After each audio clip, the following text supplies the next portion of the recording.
ጌታ የተመሰገነ ከምዕራፍ 19 ጀምሮ እስከ 21 ድረስ ያለውን ነው እንግዲህ ዛሬ ከኔ ጋር የምናየው።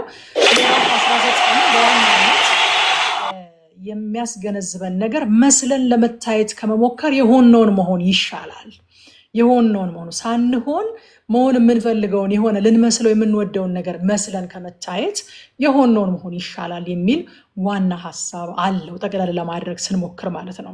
መጽሐፉ ሲጀምር እንግዲህ ምዕራፉ ሲጀምር የሚለው ውሸታም ከመሆን ድሃ መሆን ይሻላል ብሎ ነው የሚጀምረው። ውሸታም ከመሆን ድሃ መሆን ይሻላል። ከዛ ከቁጥር 2 እስከ 3 ድረስ ደግሞ ቅንዓትን ትጋትን ያነሳና ያለ ጥበብ የሆነ ቅንዓት ያለ ጥበብ የሆነ ትጋት ወደ ጥፋት እንደሆነ የሚመራው ይናገራል ማለት ነው። ወደ ጥፋት የሚያደርሰው ነፍስ ዕውቀት የሌለባት ትሆን ዘንድ መልካም አይደለም፣ እግሩን የሚያፈጥን ከመንገድ ይስታል ይላል። ያለ ዕውቀት ትሆን ዘንድ ነፍስ መልካም አይደለም። ወገኖቼ ብዙ ጊዜ በመንፈሳዊነት ስም የምንታለለው አንድ ነገር ዕውቀትን መጥላት መንፈሳዊነት ይመስለናል። ለማወቅ አለመፈለግ አንዳንድ ጊዜ በጣም መንፈሳዊ ለመሆን ነን ለማለት ከመፈለጋችን የተነሳ ዕውቀትን አቮይድ ስናደርግ ዕውቀትን ስንሸሽ ወይንም ዕውቀትን ኔግሌክት ስናደርግ እንገኛለን። እንደውም ብዙ ጊዜ ሰባኪዎች ሲናገሩ ሰምታችሁ ይሆናል፣ እንደ ቀልድም ይነገራል። መጽሐፍትን አገላብጦ የተለያዩ ኮመንታሪዎችን አገላብጦ የሚመጣውን ሰው አንደኛው ምን አለው አሉ፣ እኔ እንዳንተ አገላብጬ ሳይሆን በጌታ ፊት ተገላብጬ ነው የምመጣው አለው አሉ። እና በጌታ ፊትም እንገላበጣለን፣ ኮመንተሪም እናገላብጣለን፣ መጽሐፍትንም እናገላብጣለን። አሜን። መጽሐፍትን ማገላበጥ ዕውቀትን መጥላት፣ መጽሐፍትን ማገላበጥ መጥላት መንፈሳዊነት አይደለም። ሁለቱንም ባላንስ አድርጎ መሄድ ነው የሚያስፈልገው ነገር ማለት። ለመሆኑ ዕውቀትን ስለመጥላት መጽሐፍ ቅዱስ ምን ይላል? ዕውቀትን ስለመግፋት መጽሐፍ ቅዱስ ምን ይላል? ነፍስ ዕውቀት የሌለባት ትሆን ዘንድ መልካም አይደለም፣ እግሩን የሚያፈጥንም ከመንገድ ይስታል ይላል። ዕውቀትን መጥላትን ሆሴ ላይ እግዚአብሔር ራሱ እንደዚህ ብሎ ተናግሯል። ትንቢተ ሆሴ ምዕራፍ 4 ቁጥር 6 ላይ ብዙዎቻችን እናውቀዋለን። ይህንን ቃል እንደዚህ ይላል፣ ሕዝቤ ዕውቀት ከማጣቱ የተነሳ ጠፍቷል ይላል። ምን ከማጣቱ የተነሳ? ዕውቀት ማጣት ያጠፋል። ዕውቀት ከማጣቱ የተነሳ ሕዝቤ ጠፍቷል ይልና አገልጋዩን ደግሞ እንደዚህ ይለዋል፣ አንተም ዕውቀትን ጠልተሃልና እኔ ካህን እንዳትሆነኝ እጠላሃለሁ። እግዚአብሔር እንዴት ሲሪየስ እንደሆነ አያችሁ? ዕውቀትን ኔግሌክት ለሚያደርጉ ሰዎች፣ ዕውቀትን ለሚገፉ ሰዎች እግዚአብሔር እንዴት ሲሪየስ እንደሆነ የምታዩት። አንተም ዕውቀትን ጠልተሃልና እኔ ካህን እንዳትሆነኝ እጠላሃለሁ። የአምላክህን ሕግ ረስተሃልና እኔም ደግሞ ልጆችህን እረሳለሁ። እግዚአብሔር በዚህ መጠን ሲሪየስ ነው ማለት ነው። ስለዚህ ነፍሳችን ዕውቀት የሌለባት ትሆን ዘንድ መልካም አይደለም። ይሄ ጉባኤ ነገሩ ነፍስ ዕውቀት እንደሚያስፈልጋት አምኖ የእግዚአብሔርን ቃል በማወቅ ለመሞላት የተሰበሰበ ጉባኤ ነው። የበለጠ ማበረታታት ነው እንጂ የሚያስፈልገው ለእናንተ ይህንን ከስር ከመሰረቱ መስበክ አይደለም የሚያስፈልገው። ነፍሳችን ዕውቀት ያስፈልጋታል። ዕውቀት የሌለው ይጠፋል። ዕውቀት ሳይኖርባት ሲቀር መልካም አይደለም ብሏል የእግዚአብሔር ቃል። ከዛ ቁጥር 3 ላይ አዲሱ መደበኛ ትርጉም እንደዚህ ይላል፣ ሰው በራሱ ተላላነት ሕይወቱን ያበላሻል፣ በልቡ ግን እግዚአብሔርን ያማርራል ይላል። ይሄ በጣም ወሳኝ ቃል ነው ወዳጆቼ። የብዙዎቻችን ችግር ስለሆነ ብዙዎቻችን የምናልፍበት ነገር ስለሆነ ይሄ በጣም ልናጤነው የሚገባ ስክሪፕቸር ነው። ዕውቀትን በማጣት የምንገባባቸው ችግሮች የምድር ኑሯችንን ከመጉዳት አልፈው ወዳጆቼ መንፈሳዊ ሕይወታችንን ከእግዚአብሔር ጋር ያለንን ግንኙነት ሁሉ ሊያበላሹብን ይችላሉ። ሰው በራሱ ተላላነት ሕይወቱን ያበላሽና በልቡ ግን እግዚአብሔርን ያማርራል ይላል። አያችሁ፣ በልቡ እግዚአብሔርን ያማርራል። ነገሩን ያበላሸው ግን በተላላነት ነው፣ ዕውቀት በማጣት ነው። ከዛ ግን ዕውቀት በማጣቴ ነው አይልም፣ በልቡ እግዚአብሔርን ማማረር ይጀምራል። ስለዚህ ከምድር ኑሮ አልፎ ጉዳቱ ወዴት ተሻገረ ማለት ነው? ወደ መንፈሳዊ ሕይወቱ ከእግዚአብሔር ጋር ወዳለው ግንኙነት ተሻገረ ማለት ነው። ስንት ጊዜ ነው ዕውቀት ከማጣት የተነሳ መሄድ በሌለብን መንገድ ሄደን ማድረግ የሌለብንን ነገር አድርገን ተላትመን ተጋጭተን ተሰብረን ቆሳስለን ከዛ በልባችንን እግዚአብሔርን ያማረር ነው? ስንት ጊዜ የሆኑ ወገኖች አያችሁ። ዕውቀት ማጣት የምድር ኑሯችንን ብቻ ሳይሆን የሚጎዳው ከእግዚአብሔር ጋር ያለንን ግንኙነት ሁሉ ያበላሻል። እግዚአብሔርን እንድናማረር ያደርገናል። አጉረምራሚዎች እንድንሆን ያደርገናል። መንፈሳዊ ቅናት በመንፈሳዊ ዕውቀት ካልታገዘ ዕውቀት በማጣት የሚነዳ ከሆነ አንዳንድ ጊዜ ወዳጆቼ ኢየሱስን እየተከተልን መስሎን እያሳደድነው ልንገኝ እንችላለን። ሐዋርያው ጳውሎስን ካስታወሳችሁት ስለ ቅንዓት ብትጠይቁ ይላል፣ ስለ ራሱ ኳሊቲዎቹን እየዘረዘረ ሲናገር ከዕብራዊ ነኝ፣ በ8ኛው ቀን የተገረዝኩኝ፣ ደሞም ብንያማዊ ነኝ፣ ደግሞ ስለ ሕግ ብትጠይቁ ፈሪሳዊ ነኝ ይልና ስለ ቅንዓት የምትጠይቁ ከሆነ ደግሞ ቤተክርስቲያንን የማሳድድ ነበርኩኝ ብሎ በኩራት ይናገራል። አያችሁ፣ ቅንዓት አለው፣ ግን ያለ ዕውቀት ነበር የሚቀናው። በኋላ ላይ ሮሜ ምዕራፍ 10 ላይ እሱ ራሱ ደግሞ መጥቶ እስራኤል እንዲቀኑ እመሰክርላቸዋለሁ ይላል። ቅንዓት እንዳላቸው እመሰክርላቸዋለሁ። ምን ዋጋ አለው ግን? ቅንዓታቸው ያለ ዕውቀት ነው። እየቀኑ የራሳቸውን ጽድቅ ለማቆም ሲሞክሩ ከእግዚአብሔር ጽድቅ ጋር ተላለፉ ይላል። ወዳጆች፣ የብዙ ሰዎች ቅንዓት እኮ ፍሬን የማያፈራላቸው፣ የብዙ ሰዎች ቅንዓት ወደ እግዚአብሔር የማያደርሳቸው ያለ ዕውቀት ስለሆነ ነው። ያለ ዕውቀት የሚቀና ቅንዓት በቤት ውስጥም ሆንን ከቤቱ ውጭም ሆንን ወደ እግዚአብሔር አያደርስም፣ ወደ ጥፋት ነው የሚያደርሰው። ኢየሱስን እየተከተለ መስሎት እያሳደደ ነበር። እግዚአብሔርን እየተከተለ መስሎት እግዚአብሔር የላከውን ኢየሱስ ክርስቶስን እያሳደደ ነበር ሐዋርያው ጳውሎስ። በኋላ ከቁጥር 4 እስከ 7 ድረስ ሀብትንና ከሰዎች ጋር ያለንን ግንኙነት በተመለከተ ይናገራል። ክፍሉን ሄዳችሁ ስታነቡት ሀብት ብዙ ወዳጆች እንዲበዛ እንደሚያደርግ፣ ድሆችን ግን ወንድሞቻቸው ወዳጆቻቸው ሁሉ እንደሚሸሿቸው፣ እንደሚርቋቸው፣ ቢለምኗቸው እንኳን ሊቀርቧቸው እንደማይፈልጉ ይናገራል። እንግዲህ ይሄ ክፍል በኃጢአት የወደቀውን የሰውን ባህሪ እየገለጠ አያችሁ። በምድር ላይ ሀብታም ሰው ነው የሚወደደው። ሀብታም ሰው ብዙ ወዳጅ አለው። ድሆችን ግን የሚወዳቸው የለም፣ የሚፈልጋቸው የለም እያለ በምድር ላይ ያለውን ይህንን ኮራፕትድ የሆነውን የኑሮ ዘይቤ እያጋለጠ እየተናገረ ነው እንጂ ኮንፈርም እያደረገ ወይም ጀስቲፋይ እያደረገ ወይንም መሆን ያለበት እንደዚህ ነው ትክክል ነው እያለ አይደለም። ምሳሌ መጽሐፍን ስናነብ ልንጠነቀቅ የሚገባን ነገር ፋክት አለ፣ ደግሞ ትሩዝ አለ። ፋክት ማለት ሁኔታ፣ አሁን እየሆነ ያለውን ሁኔታ። በቃ አሁን እዚህ ጋር ቁጥር 4 ላይ መተን ስናነብ ባለጠግነት ብዙ ወዳጆችን ይጨምራል ይላል። ልክ ነው እያለ ግን አይደለም። ብዙ ወዳጆችን ይጨምራል፣ ሁኔታው ግን እየሆነ ያለው ግን እንደዛ ነው። በዚህ በኃጢአት በወደቀው ዓለም ላይ ስትኖሩ የሰው ልጅ በኃጢአት ከመውደቁ የተነሳ ኮራፕትድ ከመሆኑ የተነሳ ባለጠግነት ብዙ ወዳጅ ይጨምራል፣ የድሃ ወዳጅ ግን ከሱ ይርቃል። ሐሰተኛ ምስክር ሳይቀጣ አይቀርም፣ በሐሰት የሚናገር አያመልጥም ይልና ብዙ ሰዎች ለጋሱን ያቆላምጣሉ፣ ስጦታ ለሚሰጥም ሁሉ ወዳጅ ነው። ድሃን ሰው ወንድሞቹ ይጠሉታል፣ ይልቁንም ወዳጆቹ ከእርሱ ይርቃሉ። እነርሱን በቃል ቢከተላቸው አንዳች አይረቡትም እያለ ይናገራል። ይሄ ፋክት ነው፣ እየሆነ ያለውን ነገር ነው የሚናገረው እንጂ እያጸደቀ እያበረታታ መሆን ያለበት ይሄ ነው እያለ አይደለም። የእግዚአብሔርን ቃል ስናነብም ሆነ ስንጠቅስ ኮንቴክስት ጠብቀን አውድ ጠብቀን መሆን ያለበት ለዛ ነው። ለምሳሌ እኔ አሁን ወደፊት እየሄድኩኝ ስለማጠና ምሳሌ 31 ኦልሬዲ እያጠናሁት ነበረ ዛሬ እና እስክንደርስበት አይ ካንት ዌይት። በእውነት ስለ ወይን ጠጅ የተናገረውን ክፍል አሁን ብዙ ጊዜ እያነሳን ብጭቅ አድርገው ሰዎች ይጠቅሷታል። ድሃ ድህነቱን ይረሳ ዘንድ ይጠጣ ተብሏል እያሉ ብጭቅ አድርገው ይጠቅሷታል። ምንም ማለት ነው? አውዱ ለምንድን ነው እንደዚህ ተብሎ የተጻፈው? ከላይ ያለው ክፍል ምን ይላል? ከታች ያለው ክፍል ምን ይላል? የሚለውን ነገር አስተውለን በጥንቃቄና በአክብሮት ነው የእግዚአብሔርን ቃል ልንፈታ የሚገባው። ይሄ ክፍልም የሚያሳየን አሁን ያለውን ነባራዊ ሁኔታ ነው እንጂ መሆን ያለበትን እግዚአብሔር ትክክል ነው ያለውን አይደለም ክፍሉ የሚያሳየን ማለት ነው።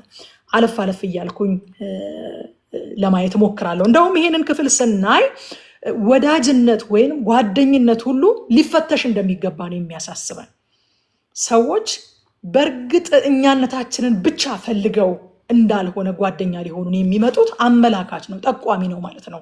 ይሄ ክፍል እንደውም ጓደኝነቶችን በጣም እንድንፈትሽና እንድናስተውል ነው የሚያስተምረን። ቁጥር 11 ላይ ወረድ ብለን ስናይ አዲስ መደበኛ ትርጉም እንደዚህ ይላል፣ ጥበብ ሰውን ታጋሽ ታደርገዋለች፣ በደልን ንቆ መተውም መከበሪያው ነው ይላል።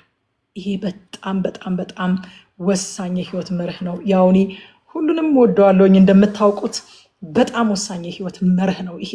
በጣም እኔ በጣም የጠቀመኝን ነው ደግሞ እንደዚህ በጣም ኤምፋሳይዝ አድርጌ የምነግራችሁ።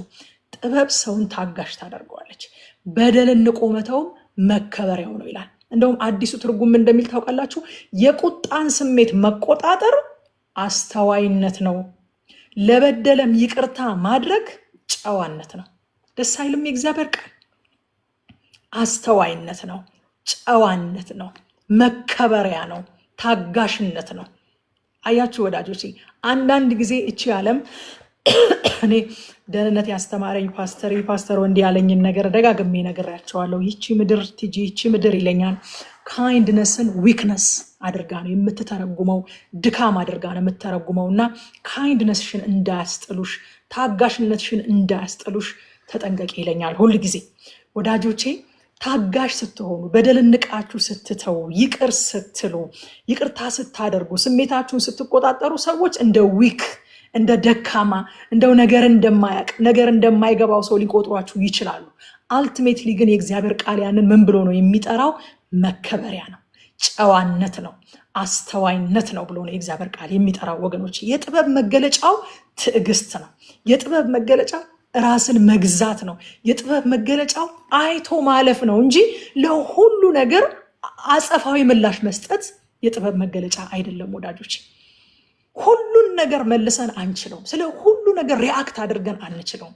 አይተን አንዳንዱን ነገር እንዳላየ ስናልፍ መከበሪያ ነው፣ መከበሪያ ነው ወገኖቼ። እስኪ የማይጣላን ሰው ተመልከቱት። እንደሱ ሰው የተከበረ የለም።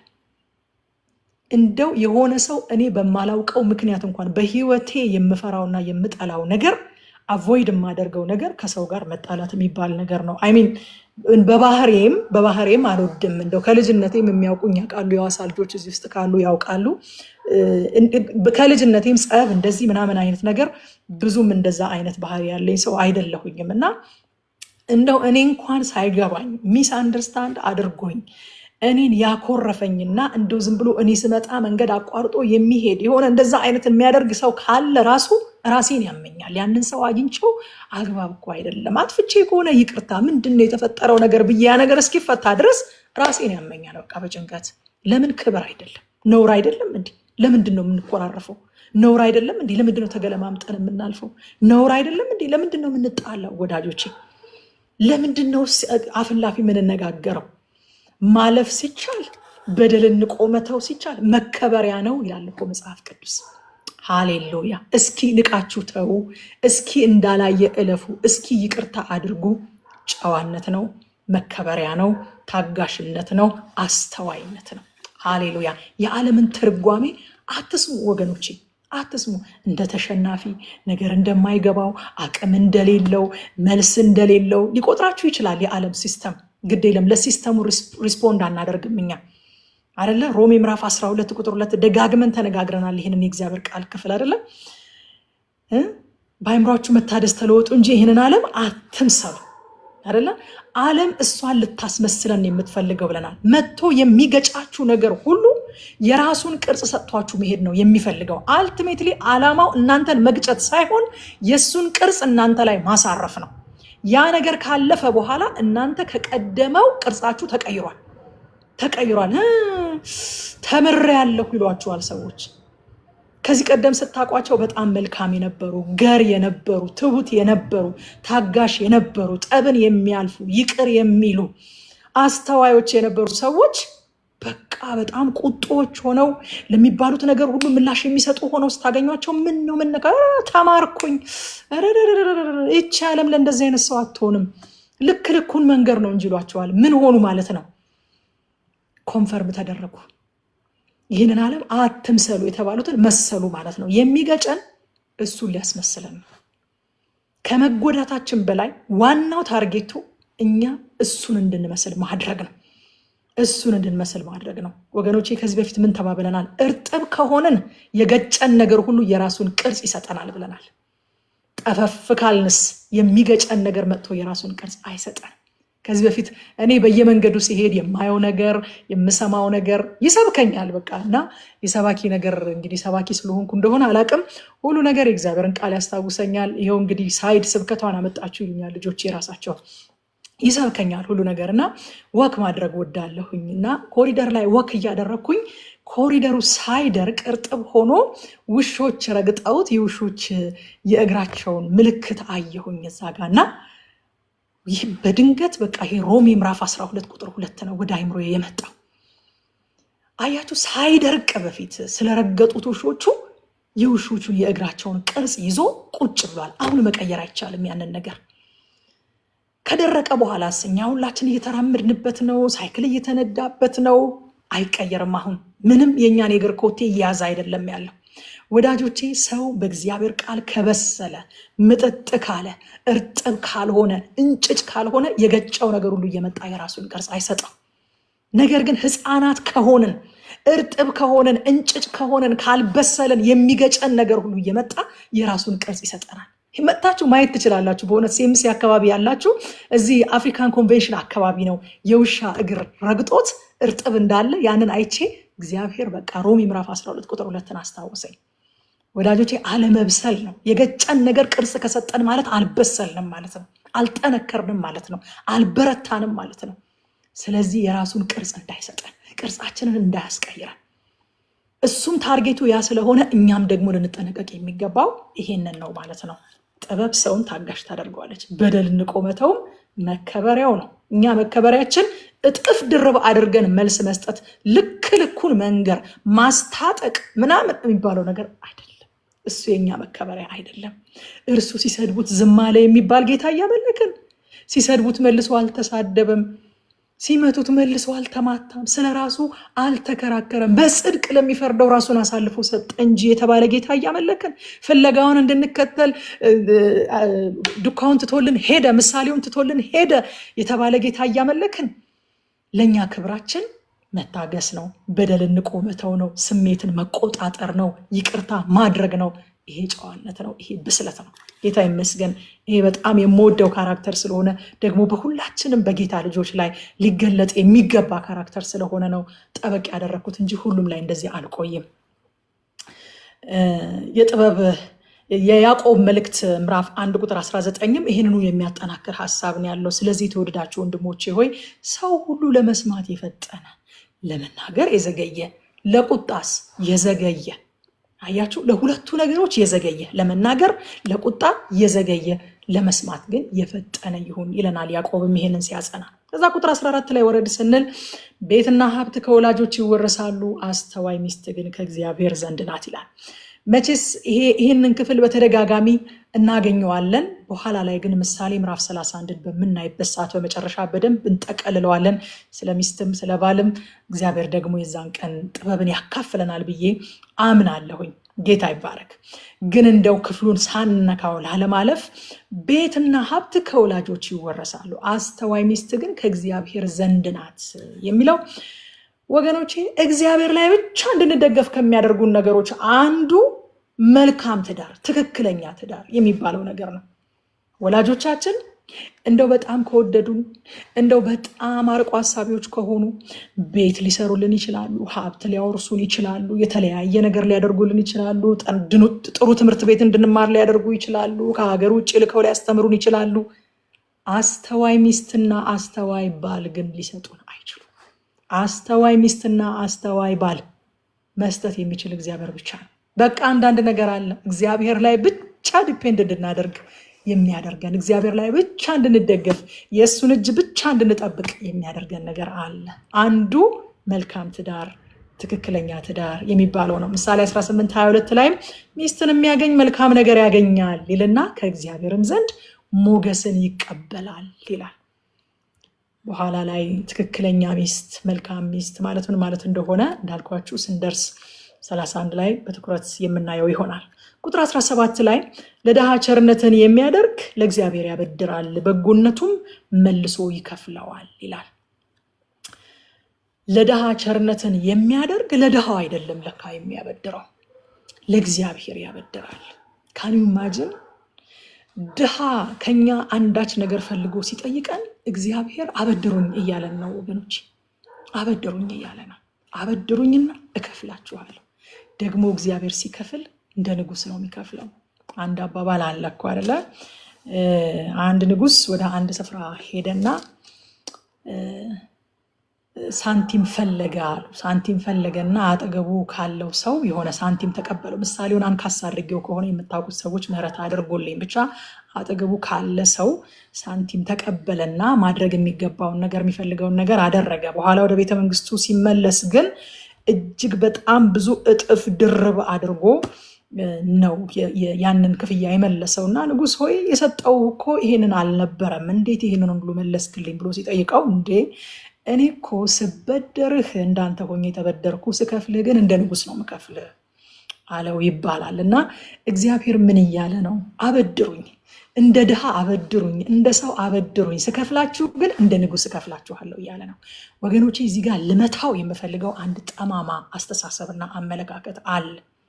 ድሆችን ሳይሆን ባለጠጎችን፣ ድሆችን ሳይሆን የተረፋቸውን፣ ድሆችን ሳይሆን በጣም ሌግዠሪ ህይወት የሚኖሩትን ሰዎች በገንዘባችን እንድንደጉምና ለነሱ ላይ ገንዘባችንን ኢንቨስት እንድናደርግ የሚያበረታታ ጠማማ አመለካከትና ትምህርት በከተማችን ላይ አለ ወዳጆች። እንደውም ምን ይባላል? ለሀብታም ገንዘብን ስትሰጠው ከሀብቱ ጋር ኮኔክት እያደረክ ነው። የሱ ሀብት ወደ አንተ እንዲጋባ፣ የሱ ሀብት ወደ አንተ እንዲመጣ ከሀብቱ ጋር ኮኔክት እያደረክ ነው። ለድሃ በምትሰጥበት ሰዓት ደግሞ ከድህነቱ ጋር ነው ኮኔክት የምታደርገው ብለው እስከ ማስተማር ድረስ የደረሱ እግዚአብሔርን የማይፈሩ ደፋሮች በከተማችን ላይ አሉ። እግዚአብሔር ይምታው እንደዚህ አይነቱን ጠማማ ትምህርት። የድሆች አምላክ፣ የድሃ አደጎች አባት፣ የባልቴቶች ዳኛ የሆነው ቅዱስ እግዚአብሔር፣ የእስራኤል ቅዱስ እግዚአብሔር፣ የኔና የናንተ አባት እግዚአብሔር ግን ምን አለ? ለድሃ ስትሰጡ ለእኔ እያበደራችሁ ነው፣ እንደ ድሃ ሆኜ እየተበደርኳችሁ ነው፣ ከዛ ደግሞ እንደ ንጉሥ እከፍላችኋለሁ እያለ ነው። ለምን መሰላችሁ ወገኖቼ? እግዚአብሔር ድሆችን እኔ ብሎ ነው የሚጠራቸው። ታውቃላችሁ? ልክ ቤተክርስቲያንን ጌታ ኢየሱስ ክርስቶስ እኔ እንደሚል ማለት ነው አይደለ?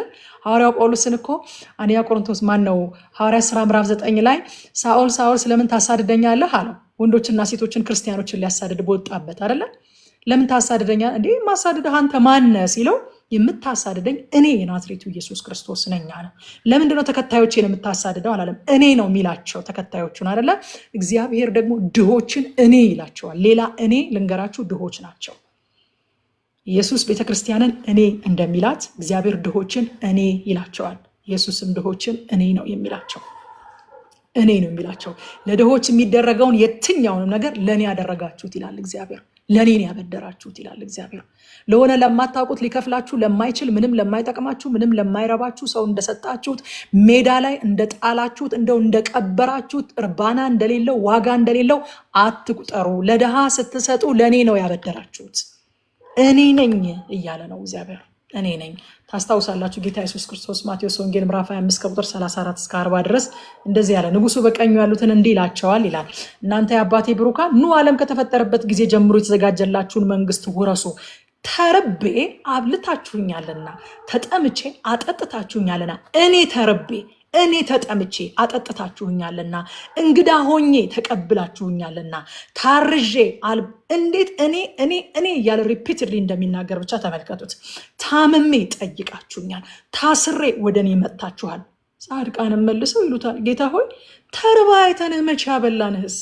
ወይስ ተጠምተህ አይተን መቼ አጠጣንህ? እንግዳ ሆነህስ አይተን መቼ ተቀበልን? ወይስ ታርዘህ አይተን መቼ አለበስን? ወይስ ታመህ ወይስ ታስረህ አይተን መቼ ወደ አንተ መጣን? ንጉሱ መልሶ እውነት እላችኋለሁ ከሁሉ ከሚያንሱት ከነዚህ ወንድሞቼ ለአንዱስ እንኳ ስላደረጋችሁት ለእኔ ያደረጋችሁት ይላቸዋል ይላል። ለእኔ ያደረጋችሁት። ወገኖቼ ዘመን በሚያመጣው ሰዎች የራሳቸውን ኪስ ለማደለብ ያላቸው አልበቃ ብሏቸው ባላቸው ነገር ላይ ለመጨመር ያመጡትን ጠማማ ትምህርት ወደ ጎን አድርጉና እግዚአብሔር ድሆችን እኔ ይላቸዋል። እኔ ለእነሱ ስታደርጉ ለእኔ እያደረጋችሁ ነው። እነሱ ስታለብሱ እኔን ነው እያለበሳችሁ ያላችሁት። ጠየቃችሁኝ ስትጠይቋቸው፣ አለበሳችሁኝ ስታለብሷቸው ብሎ እግዚአብሔር እኔ ብሎ ይጠራቸዋል ማለት ነው። ጌታ ይባረክ። ኢቭን ይህንን ቃል ምን ብለው ሲያስተምሩትና ሲተረጉሙት እንደማውቅ ታውቃላችሁ? ለድሃ የሚሰጥ ለእግዚአብሔር ያበድራል፣ ብድር ደግሞ ራሱ ነው የሚመለሰው የሚል ሁሉ ጠማማ ትምህርት አለ። እንደው ስታገኙት ሰርፕራይዝ እንዳትሆኑና አዲስ ትምህርት መስሏችሁ እንዳትደነቁ ነው ይሄንን የምነግራችሁ። ጌታ ይባረክ። እኛ ከስጋና ከደም ጋር ጌታ ኢየሱስ ክርስቶስ እሱ በሚያውቀው የልቤ አምላክ በሚያውቀው ከስጋና ከደም ጋር እኔ ምንም አይነት ንክኪ የለኝም፣ ምንም አይነት ኢሹም የለኝም። ማንም በስጋ በደም እኔ ደርሶብኝ አያውቅም። ግን ስለዚህ ቃል ከሆነ ግን እጋፈጣለሁ። ስለዚህ ቃል ከሆነ ግን ግንባሬን እንደ ቡላድ ድንጋይ አድርጌ እናገራለሁ። ጌታ ይመስገን። ከቁጥር 18 እስከ 20 ድረስ የተግሳጽና የቅጣትን አስፈላጊነት ደግሞ ይናገራል።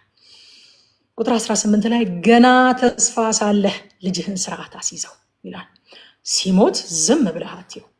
ሰሞኑን ፓስተር ዳኒም በጣም እየነገረን ነበር አይደለም? በጣም ገና ተስፋ ሳለ ልጅህን ስርዓት አስይዘው፣ ሲሞት ዝም ብለህ አትየው። ቅድም እንዳልኳችሁ ነው። ሲሚንቶ በእርጥብነቱ ቅርጽ እንደሚይዝ ልጆችም በልጅነት ሲቀጡ መያዝ ያለባቸውን ቅርጽ ይይዛሉ። አንዳንድ ጊዜ ከደረቁ በኋላ ልንመልሳቸው እንሞክራለን። ከደረቁ በኋላ አቅጣጫ ልናስይዛቸው እንሞክራለን። ገና ተስፋ ሳለ ግድ የለም አይሞትም ነው የሚለው አይደለ? ትናንትና ፓስተር ዳኒ ሲያካፍለን ነበረ። አይሞትም፣ ልጅህን በአርጩሜ ብትመታው አይሞትም፣ አይሞትም። የኔ እናት እንደው ምን ትላለች መሰላችሁ? ዱላ የሚጠላው ሸክላ ብቻ ነው ትላለች። እንኳን መታችኝ፣ እንኳን መታችን፣ ምን ሆነ? አልሞትኩኝም፣ አልሞትንም። ገና ተስፋ ሳለ ልጅህን ስርዓት አስይዘው፣ ሲሞት ዝም ብለህ አትየው። ሲሚንቶ በእርጥብነቱ ቅርጽ እንደሚይዝ ልጆች በልጅነታቸው መመለስ በሚችሉበት ቅርጽ መያዝ በሚችሉበት ሰዓት ሲቀጡ መያዝ ያለባቸውን ቅርጽ ይይዛሉ። 19 ላይ ደግሞ ግልፍተኛ ሰው ቅጣትን መቀበል ይገባዋል። አዲስ ትርጉም ነው ማነበው። በምህረት ካለፍከው ሌላም ጊዜ አይቀርልህም። አይገርማችሁም? ሌላም ጊዜ አይቀርልህም ይላል። አንዳንድ ጊዜ ወዳጆቼ ሰዎች ከፍሬያቸው እንዲማሩ መፍቀድ የሚገባን ጊዜ አለ። ከፍሬያቸው እንዲማሩ። ግልፍተኛ ሰው ሁል ጊዜ ቅጣት እንዲያልፈው የምታደርገው ከሆነ ሁል ጊዜ ቅጣቱን እንዳይቀበል አንተ ጣልቃ የምትገባለት ከሆነ ሌላም ጊዜ ግልፍተኝነቱን አይተውም። ምክንያቱም ኮንስኮንሱን ቀምሶት አያውቅ። ልጆች በልጅነታቸው የሆነች እንደዚህ ካልነካሁኝ ካላደረግኩኝ እንደዚህ ካልኩኝ በቃ እሳት ውስጥ ካልገባሁ ምናምን ነገር ሲሉ እንደ ሞቅ ያለ ሲኒ ምናምን ንካት ብለን እናስነካቸዋለን እኮ አይደለ? ይነኳትና ከዛ በኋላ ያቃጥላል የሚባል ነገር አይነኩም። አያችሁ? በምህረት ካለፍከው ሁል ጊዜ በምህረት የምታልፈው ከሆነ ሌላ ጊዜ አይቀርልህም ይላል። አንዳንድ ሰዎች ከፍሬያቸው እንዲማሩ መፍቀድ የሚገባን ጊዜ አለ። ሁል ጊዜ እየደረሰን ሬስኪው የምናደርጋቸው ከሆነ ሁል ጊዜ ጣልቃ እየገባን ኮንስኮንሱ እንዳይቀምሱት፣ ጉዳቱን እንዳያዩት፣ ያደረሱትን ዳሜጅ እንዳያውቁት የምናደርጋቸው ከሆነ አይታረሙም፣ አይመለሱም። እንደው አንድ ምሳሌ ብነግራችሁ፣ አጠርና ፈጠን ብዬ አንድ ምሳሌ ብነግራችሁ አንዲት ቤተክርስቲያን ላይ ስለተፈጠረ ነገር ነው። አንዲት ቤተክርስቲያን ላይ አንድ ወንድም ከዛ ቤተክርስቲያን ውጭ ሀገር ያለ ቤተክርስቲያን ነው። ከዛ ቤተክርስቲያን ባክ ያደርገና ወደ ዓለም ተመልሶ በቃ እንደው ሌላ በቃ ከእግዚአብሔር መንገድ የራቀ ህይወት ውስጥ ገብቶ እግዚአብሔር የማይከብርበት ስራ ጀምሮ እግዚአብሔር የማይከብርበት ህይወት እየኖረ ምናምን ከዛ በኋላ ቤተክርስቲያን ያሉት ወገኖች ደግሞ ስለሱ ጌታ ሆይ በቃ ጠላት እንዳይበቀለው፣ ጠላት እንዳያገኘው በደምህ ይሸፈን፣ በቃ የሚያደርገው ነገር የሚዘራው ነገር እንዳይደርስበት፣ ቤተሰቡ ላይ እንዳይደርስ፣ ልጆቹ ላይ እንዳይደርስ እያለች ቤተክርስቲያን ታለቅሳለች፣ ስለሱ ትማልዳለች፣ ትጮሃለች። እና ይሄ ወንድም ሲያገኛቸው እነዚህን ቅዱሳን እነዚህ የሚጸልዩለትን የሚያለቅሱለትን ቅዱሳን ሲያገኛቸው እናንተ ሞኞች፣ ይሄው እናንተ እንደዚህ ዝም ብላችሁ እግዚአብሔር ጌታ እያላችሁ እዛ ስትጃጃሉ እኔ ወጥቼ እንደዚህ አይነት ቢዝነስ ጀምሬ ይሄው ምን ሆንኩኝ? ጤንነቴ እንደተጠበቀ ነው፣ ቢዝነሴ ፍሎሪሽ እያደረገ ነው፣ መንገዴ እንደዚህ ነው ምናምን ይላቸዋል። እነዛ ሰዎች ጌታ ሆይ እያሉ ስለዛ ሰው ያለቅሳሉ። እና አንድ ቀን ፓስተሩ በቃ ጾም ጸሎት ገባና ጌታ ሆይ እንደዚህ እየጸለይን እንደዚህ እያለቀስን ይሄ ሰው ጭራሽ ልቡ እየደነደነ ሄደ እኮ ለምንድን ነው የማይመለሰው ብዬ በጌታ ፊት በጾም ጸሎት ዋልኩኝ አለ። እና ይህንን ቃል ነው የሰጠኝ ጌታ አለ። ይህንን ቃል ነው የሰጠኝ እንዲቀምሰው እንዲያየው አልተዋችሁትም። የእናንተ ጸሎት እየከለለው፣ የእናንተ ጸሎት እየጋረደው፣ የእናንተ ጸሎት ምንም አይነት የበደሉ ፍሬ እንዳያገኘው ከለላ እየሰጠው ይሄ ሰው እንዴት አድርጎ ከጥፋቱ ይማራል? እንዴት አድርጎ ይመለሳል? አለኝ ጌታ አለ ያ ፓስተር። አያችሁ ወዳጆቼ፣ አንዳንድ ጊዜ ሰዎች ከምክር ሳይሆን ከመከራ ሊማሩ ይችላሉ። እና ዝም ማለት የሚያስፈልግበት ጊዜ አለ። መፍቀድ የሚያስፈልግበት ጊዜ አለ። ከእግዚአብሔር ጋር መስማማት የሚያስፈልግበት ጊዜ አለ። ቁጥር 20 ላይ ምክርን ስማ፣ ተግሳጽን ተቀበል፣ በመጨረሻም ጠቢብ ትሆናለህ ይላል አዲሱ መደበኛ ትርጉም። ምንም አትሆንም ነው በቃ ባጭር ቃል። እንደው በቃ ምንም ሳልሰብከው ይህንን ቃል የምነግራችሁ ምንም አትሆንም። እስኪ ስማ፣ ምንም አትሆንም። በቃ አትሞቺ ትላለች እናቴ። በእውነት አንድ ነገር በቃ ሰምተን ሳንጨርስ መልስ ለመስጠት ችኩል አትሞቺ። አንቺ ጋር ያለው የት ይሄድብሻል? ከምትሰሚው ነገር ላይ አንድ አዲስ ነገር ልትጨምሪ ትችያለሽ። አንቺ ያወቅሽው የት ይሄድብሻል? አትሞቺ ዝም ብለሽ ብትጨርሺ። አመት አላወራኔ ትላለች መሀል ላይ ድንገባ ከሞከረን ማለት ነው። ምክርን ብትሰማ አትሞትም። ተግሳጽን ብትቀበል አትሞትም። በማክሲመም የሚሆነው ነገር ምን መሰለ? አደ ኢንድ ኦፍ ዘ ዴይ ጠቢብ ትሆናለህ። ይሄ ነው የሚሆነው ነገር ነው የሚለን። የዛሬ መስማት የነገ ጠቢብ ነው የሚያደርግህ እና ምክርን ስማ፣ ተግሳጽን ተቀበል። ቁጥር 21 ላይ በሰው ልብ ብዙ ሀሳብ አለ፣ የሚፈጸመው ግን የእግዚአብሔር ሀሳብ ነው ይላል። የእግዚአብሔር ሀሳብ ነው። ይሄ ማለት ግን ወገኖቼ የሰው ፈቃድ፣ የሰው ሀሳብ ምንም ስፍራ የለውም ለማለት አይደለም። ግን እግዚአብሔር ሳይፈቅድ፣ እግዚአብሔር ይሁን ሳይል የሚሆን ነገር የለም የሚለውን ኤምፋሳይዝ ለማድረግ ነው። አንዳንድ ጊዜ ልመናችን እርሱ ለኛ ያለው እቅድ ስለሆነ ወይም ደግሞ እሱ ለኛ ካለው ሀሳብ ጋር የተስማማ ስለሆነ እግዚአብሔር ፈቅዶ ሊሰጠን ይችላል። ሌላ ጊዜ ደግሞ ስለ ንዝነዛችንም እግዚአብሔር ሊፈቅድ ይችላል። ግን ሁለቱም ቢሆን እግዚአብሔር ፈቅዶ ነው የሚሆነው። እግዚአብሔር ሳይፈቅድ የሚሆን ነገር የለም። ሳይፈቅድ የሚሆን የለም። ስለ ንዝነዛችን ሊፈቅድ ይችላል። እርሱ ለኛ ያለው ዓላማ ስለሆነ ሊፈቅድ ይችላል። የሚሻለው ግን የንዝነዛችንን መቀበል ሳይሆን የእሱን ፈቃድ መቀበል ነው። እግዚአብሔር የእሱን ፍቃድ የምንጠብቅ፣ የእሱን ፍቃድ የምናስቀድም፣ የእሱን ፍቃድ የምናስበልጥ ያደርገን። ልክ እንደ ጌታችን ማለት ነው። ሉቃስ 22:42 ላይ ታስታውሳላችሁ። በጌቴሴማኒ ጌታ ኢየሱስ ክርስቶስ ብትፈቅድ አለ ይህችን ጽዋ ከኔ ውሰድ አለ። በቃ ይሄ ነው አሁን በቃ። ከዛ ግን ወደ ንዝነዛ አይደለም የገባው። ብትፈቅድ ይህችን ጽዋ ከኔ ውሰድ አለና ነገር ግን የኔ ፈቃድ አይሁን ያንተ እንጂ እያለ ይጸልይ ነበረ ይላል። እግዚአብሔር ስለ ንዝነዛችን የሚሰጠን ነገሮች አሉ፣ ግን አይጠቅመንም፣ አይረባንም።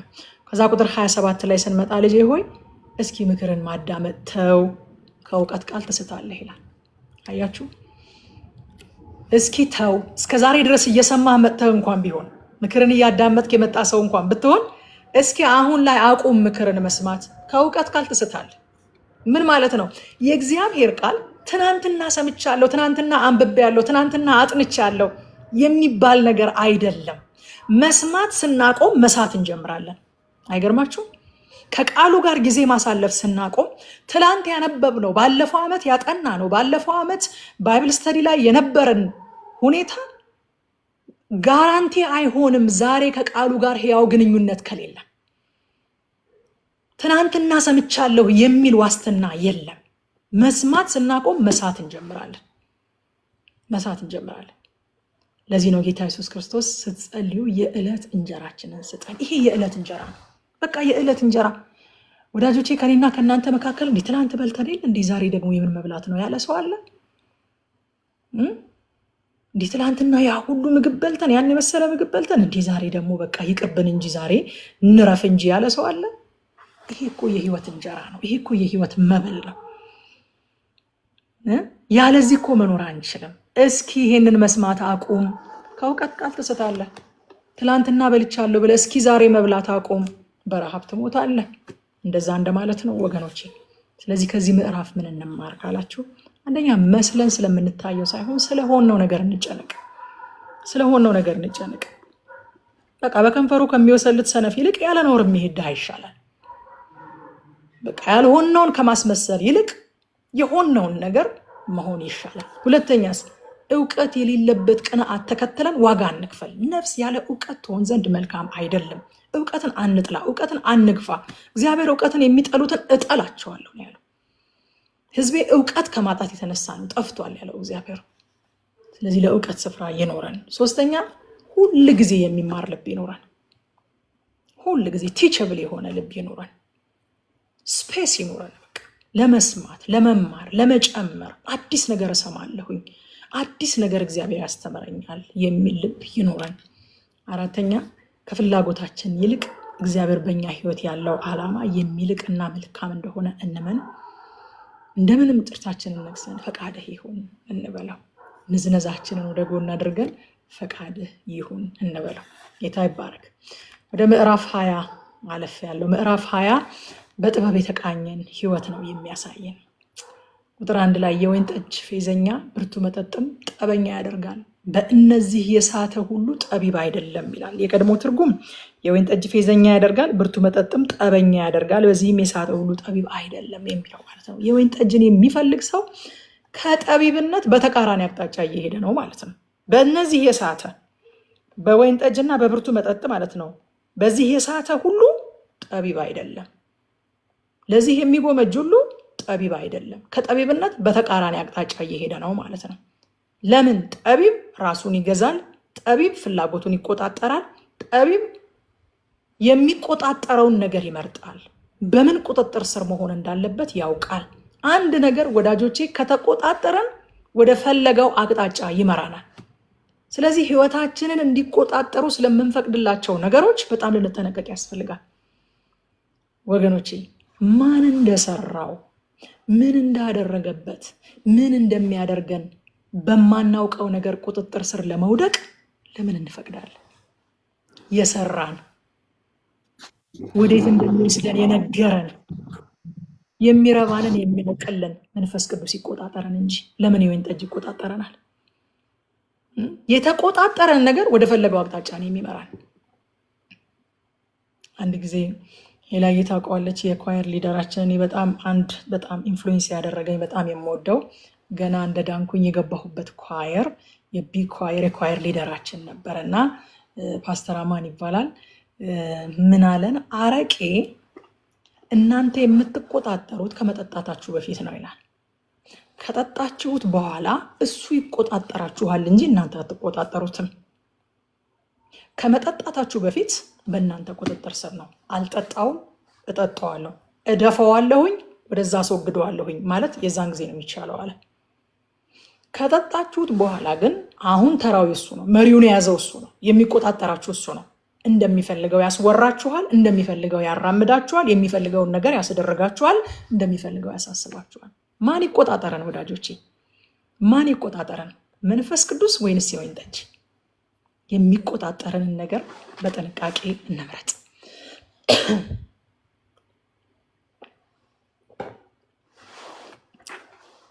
31 ላይ በጣም በስፋት እንመጣበታለን። ብዙ አልቆይበትም። አሁን ዛሬ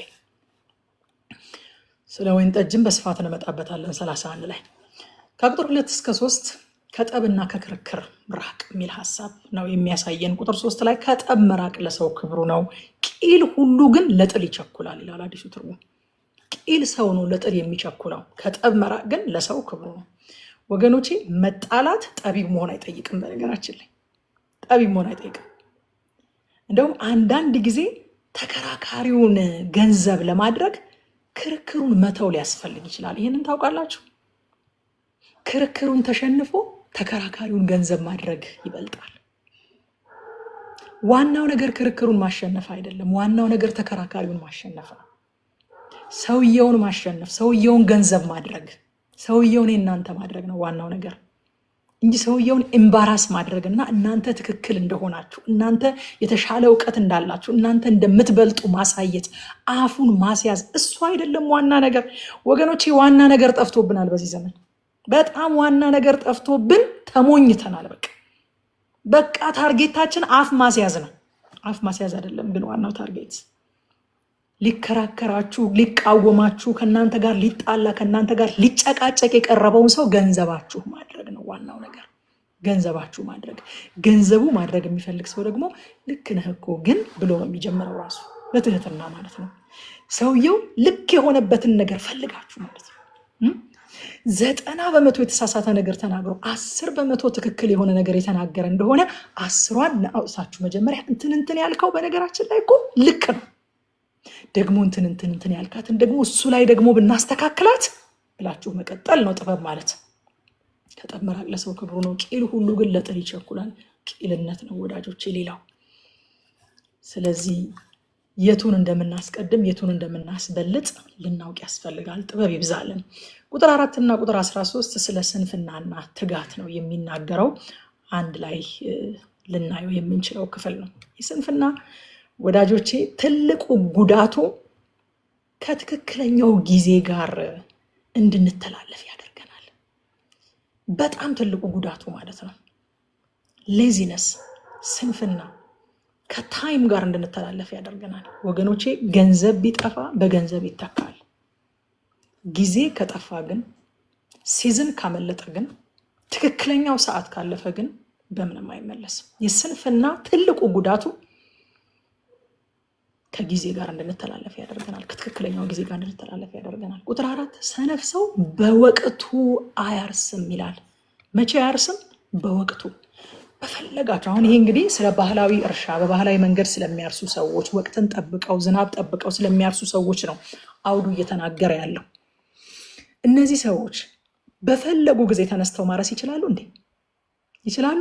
አይችሉም። ወቅት አለ፣ የሚታረስበት ጊዜ አለ፣ መሬት የሚጎለጎልበት ጊዜ አለ፣ የሚዘራበት ጊዜ አለ፣ የሚታጨድበት ጊዜ አለ፣ ሲዝን አለ። የስንፍና ትልቁ ጉዳቱ ከሲዝን ጋር እንድትተላለፉ ያደርጋቸዋል። ወዳጆቼ በህይወት ውስጥ ዛሬም በጣም መንፈሳዊ ሰው ከሆናችሁ ከሲዝን ጋር እንዳትተላለፉ ጸልዩ። ከሲዝን ጋር እንዳትተላለፉ ንቁ። ጌታ ሆይ ምን እያደረክ ነው? በቃ እኔ በጣም ኮንሰርን የሚያደርገኝ ነገር እሱ ነው። የሚገርማችሁ ነገር ምን እያልክ ነው ጌታ ሆይ? በቃ ምን እያልክ? መተላለፍ አልፈልግም። በዘመኔ ከእግዚአብሔር ሀሳብ ጋር ከሲዝን ጋር እንደ መተላለፍ የምፈራውና የምጠላው የምጠነቀቅበት ነገር የለም። ምን እያልክ ነው? ምን እያደረክ ነው? ወዴት ታሰማራለህ? በቃ ውዴ ሆይ ወዴት ታሰማራለህ አለች። ወዴትስ ትመስጋለህ? ከባልንጀሮቼ መንጎች ጀርባ እንዳልቅበዘበዝ። ሲዝን ያለፈው ሰው ከሌሎች ሰዎች መንጎች ጀርባ መቅበዝበዝ ነው እድል ፋንታው። ሰነፍ ሰው በወቅቱ አያርስም ይላል፣ በሰዓቱ አያርስም። ስለዚህ በመከር ወራት ይፈልጋል፣ አንዳችም አያገኝም። በመከር ወራት እኮ ሀሳቡን ቀይሯል፣ አልተኛም ብሏል፣ ተነስቶ መንቀሳቀስ ጀምሯል፣ እየፈለገ ነው፣ ግን አልፏል። ኢትስ ቱ ሌት። አያገኝም። ወዳጆች አያስፈራም? አያገኝም ይላል። ትጋት ማለት ማድረግ ብቻ ሳይሆን ነገሩን በትክክለኛው ጊዜ ማድረግ ነው። በትክክለኛው ጊዜ ማድረግ፣ ከሲዝን ጋር አለመተላለፍ፣ አለማርፈድ፣ እግዚአብሔር ሲንቀሳቀስ አብሮ መንቀሳቀስ። እግዚአብሔር ሲሰራ ወዴት ትሰራለህ? ምን ትላለህ? አሁን ዘመኑ የምንድን ነው? ምን እያደረክ ነው? ምን እያልክ ነው? ወዴት እያሰማራህ ነው ብሎ ነቅቶ መጠበቅ። ስንፍና ሌዚነስ ግን ከታይም ጋር እንድንተላለፍ ያደርገናል እና በጣም አደገኛ ነገር ነው። ቁጥር 5 ምክር በሰው ልብ እንደ ጠሊቅ ውሃ ነው ይላል፣ አእምሮ ያለው ሰው ግን ይቀዳዋል። አይገርማችሁም? ኢቴክስ ዋን መቅዳት ራሱ ለካ ምክር መስጠት ብቻ ሳይሆን መቀበልም ለካ አእምሮ ይጠይቃል። በሰው ልብ ውስጥ እንደ ጠሊቅ ውሃ የሆነ ምክር አለ። እኔ አንዳንድ ጊዜ እንዴት እንትን እላለሁ መሰላችሁ? በቃ ኦፌንድድ እሆናለሁ፣ ብስጭት እላለሁ። አንዳንድ ሰዎች በቃ የሆነ እንደ ጠሊቅ ውሃ የሆነ ምክር እየተናገሩ እንደው እያፍለቀለቁ እያለ የሆነ ሰው መጥቶ ድፍርስ ሲያደርገው ወይ ባላቋረጠው ብላችሁ አታውቁም? አንድ ሰው በቃ እያወራ እየተናገረ ጥበብ እያፈሰሰ እዛ ሰው ውስጥ ያለውን ነገር ለመቅዳት በጣም ጓጉታችሁ እያለ እናንተ የሆነ ሰው መጥቶ ድፍርስ መሀል ላይ እኔም እኮ ምናምን ብሎ መሀል ላይ መጥቶ ድፍርስ ሲያደርገው ውይ ነው የምለው። በቃ ለካ መስጠት ብቻ ሳይሆን መቀበልም አእምሮ ይጠይቃል። አእምሮ ያለው ሰው ነው የሚቀዳው። በሰው ልብ ውስጥ ያለውን እንደ ጠሊቅ ውሃ የሆነውን ምክር አእምሮ ያለው ሰው ደግሞ ሌላኛው ሰው ይቀዳዋል፣ ይጠቀማል ይላል። ጌታ ይባረክ።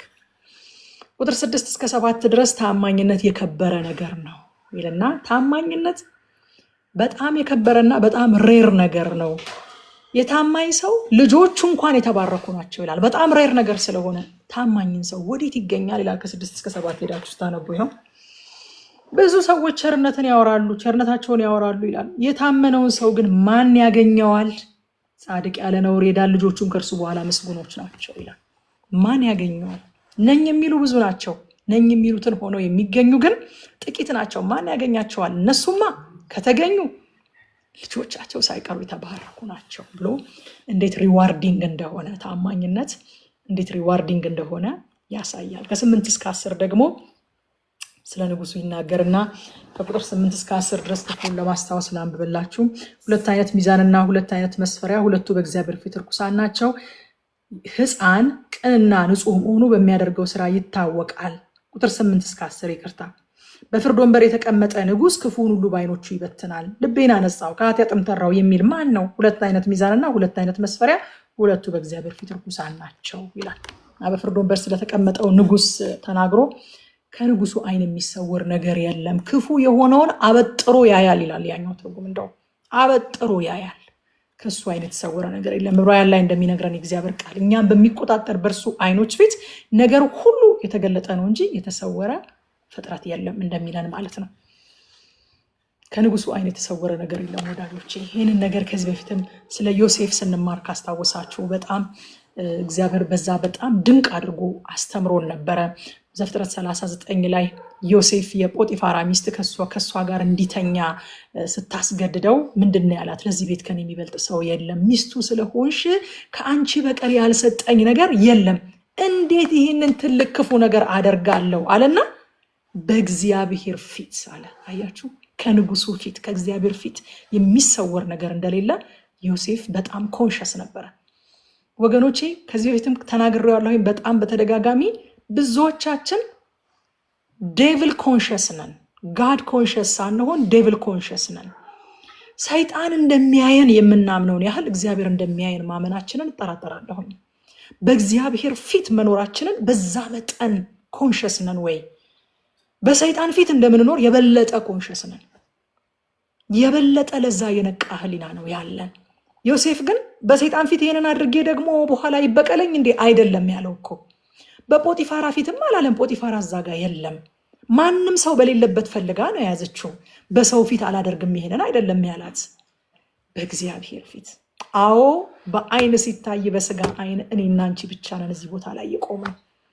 ነገር ግን የማይታየው በሁሉ ስፍራ የሚገኘው አይኖቹ ሁሉን አበጥረው የሚያዩት የሰማይ አምላክ እግዚአብሔር ግን በመካከላችን አለ አለ።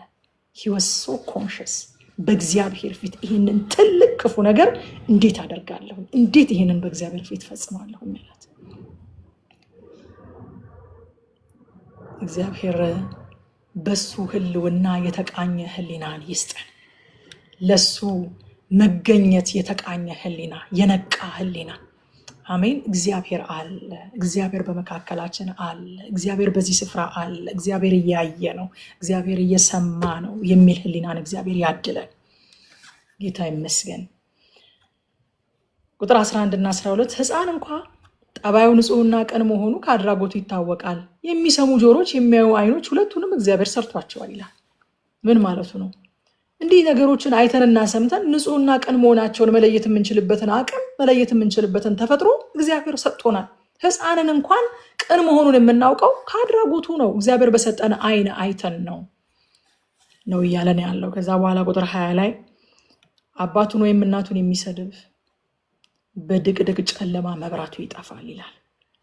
ህውዬ ባለፈው በደንብ ስትነግረን ነበር ይህንን ክፍል። እናትና አባትን ማክበር የተስፋ ቃል ያላት ትእዛዝ ናት ብላ የነገረችን ነበር። ይህንን ክፍል ካስታውሳችሁ ኤፌሶን ምዕራፍ 6 ከ2-3 ድረስ መልካም እንዲሆንልህ እድሜህን በምድር ላይ እንዲረዝም አባትና እናትህን አክብር፣ እርሷም የተስፋ ቃል ያላት ፊተኛይቱ ትእዛዝ ናት ይላል። ወዳጆቼ 1000 ጊዜ መንፈሳዊ የሆናችሁ ቢመስላችሁ፣ 1000 ጊዜ በእግዚአብሔር ቤት በጣም ጠቃሚዎች እና በእግዚአብሔር ቤት በጣም አክቲቭ ሰራተኞች እንደሆናችሁ ቢሰማችሁ፣ ይህቺ ትእዛዝ ግን ተስፋ ያላት የተስፋ ቃል ያላት ትእዛዝ ናት። የእግዚአብሔር ኪዳን ያለባት ትእዛዝ ናት። እናትና አባታችን ትላንትናም ፓስተር ዳኒ እያለን ነበር፣ የገዛ ቤተሰቡን የሚረሳ የገዛ ቤተሰቡን የማያስብ ሃይማኖትን ከካደ ሰው ይብሳል ነው የሚለው መጽሐፍ ቅዱስ። ወገኖች አንዳንድ ጊዜ በጣም ሃይማኖተኞች፣ በጣም መንፈሳዊ፣ በጣም የቸርች ሰዎች፣ በጣም ለአገልግሎት የተሰጠን፣ በጣም ሲጠሩን ቤተክርስቲያን የማንጠፋ አይነት ሰዎች እንሆንና ከእናትና ከአባታችን ጋር ያለው ነገር ግን ተከድኖ ይብሰል የሚባል ነገር ይሆናል። እግዚአብሔር እንደዚህ አይነቱን መልካም ነው ብሎ አይቀበለውም ወገኖች። ማቴዎስ ወንጌል ምዕራፍ 15 ላይ ጌታ ራሱ የተናገረውን ነገር ልንገራችሁና ፈጥኛ አልፈዋለሁኝ። እኔ በዚህ ነገር በጣም አልደራደርም፣ ደግሞም በዚህ ነገር በጣም የተጠቀምኩኝ ሰው ነኝ። በዚህ ነገር በጣም የተባረኩኝ ሰው ነኝ። በጣም የእናቴን ታውቃላችሁ መቼም እናቴን እንዴት እንደምወዳት እና ከእናቴ ጋር ባለኝ መልካም ግንኙነት በጣም የተጠቀምኩኝ ሰው ነኝ። በጣም ትጠቀማላችሁ ወዳጆቼ፣ ከእናታችሁ ጋር ከአባታችሁ ጋር አማኞችም ቢሆኑ አማኞችም ባይሆኑ ግንኙነታቸው የተበላሸባቸው ሰዎች ቸርች በጣም በመሄድ ወይንም ደግሞ መንፈሳዊ አክቲቪቲዎች ላይ በጣም በመሳተፍ ወይንም ደግሞ ወንጌል ስርጭት በመውጣት ምናምን ኮምፐልሴት አይደረግም። ጌታን ተይ ካላሏችሁ በስተቀር ዝቅ ብላችሁ ሄዳችሁ የተፈጠረውን ክፍተት ሙሉት። ዝቅ ብላችሁ ሄዳችሁ የተፈጠረውን ችግር ፍቱት እና ፊክስ አድርጉት። በረከት ይሆንላችኋል። ተስፋ ያላት ትእዛዝ ናት ይቺ። ጌታ እንደዛ ለማቴዎስ 5 ከቁጥር 4 እስከ 6 ድረስ እግዚአብሔር አለ። ደግሞ ማክበር ማለት እንደው እንደዚህ እናቴ እንደምን ዋልሽ አባቴ እንደምን ዋልክ ማለት ብቻ እንዳልሆነም ልንገራችሁ። እግዚአብሔር አለ ጌታ አባትና እናትህን አክብር፣ በአባቱ ወይም በእናቱ ላይ ክፉ ቃል የሚናገር ይገደል ብሎ ሲያዝ አለ። እናንተ ግን ማንም ሰው አባቱን ወይም እናቱን ላደርግላችሁ የሚገባውን ማንኛውንም ነገር ለእግዚአብሔር መባ አድርጌ አቅርቤዋለሁ ቢላቸው፣ ምን ቢላቸው? ለእናንተ ላደርግላችሁ የሚገባውን ማንኛውንም ነገር ለእግዚአብሔር መባ አድርጌ አቅርቤዋለሁ ቢላቸው፣ አንድ ሰው ይህን ካደረገ አባቱን ወይም እናቱን አክብሯል፣ በቃ ችግር የለውም ትላላችሁ። ስለዚህ ለወጋችሁ ብላችሁ የእግዚአብሔርን ቃል ትሸራላችሁ አለ። ምን ማለት ነው? ምንድነው ላሳያችሁ የምፈልገው? ቁጥር 4 ላይ እግዚአብሔር አባትና እናትን አክብር ነው ያለው። ቁጥር 5 ላይ ሲመጣ ደግሞ ላደርግላችሁ የሚገባው ነገር ይላል። ቁጥር 6 ላይ አክብሯል ትላላችሁ። ማክበርና ማድረግ በተቀያያሪነት ሲቀመጡ ታያላችሁ ቃሎቹ ማለት ነው። ማክበር የሚለው ቃል መደገፍ፣ የሚገባቸውን ነገር ማድረግ የሚልን ሀሳብ ይጠቀልላል እንጂ አንቱ ማለት አይደለም። አንቱታው መከባበሩ አግባብነት ባለው መልኩ አፕሮች ማድረጉ እንዳለ ሆኖ ግን ማድረግ የሚገባውን ነገር ለነሱ ማድረግ ሲገባው እናንተ ግን አለ። አያቸው የቤተ መቅደስ ሰዎች ግን ምን ብለው ያስተምሯቸው ነበረ? ሰዎቹን ግድ የለም ለእናትና ለአባት የምትቆርጥላቸው፣ ለምሳሌ የምትቆርጥላቸውን ተቆራጭ ነው የሚባለው፣ የምትቆርጥላቸውን ነገር ለእግዚአብሔር መባ አድርገህ ከሰጠው እናትና አባትን እንዳከበርክ ለእነሱ እንዳደረግክ ይቆጠርልሃል ትሉታላችሁ።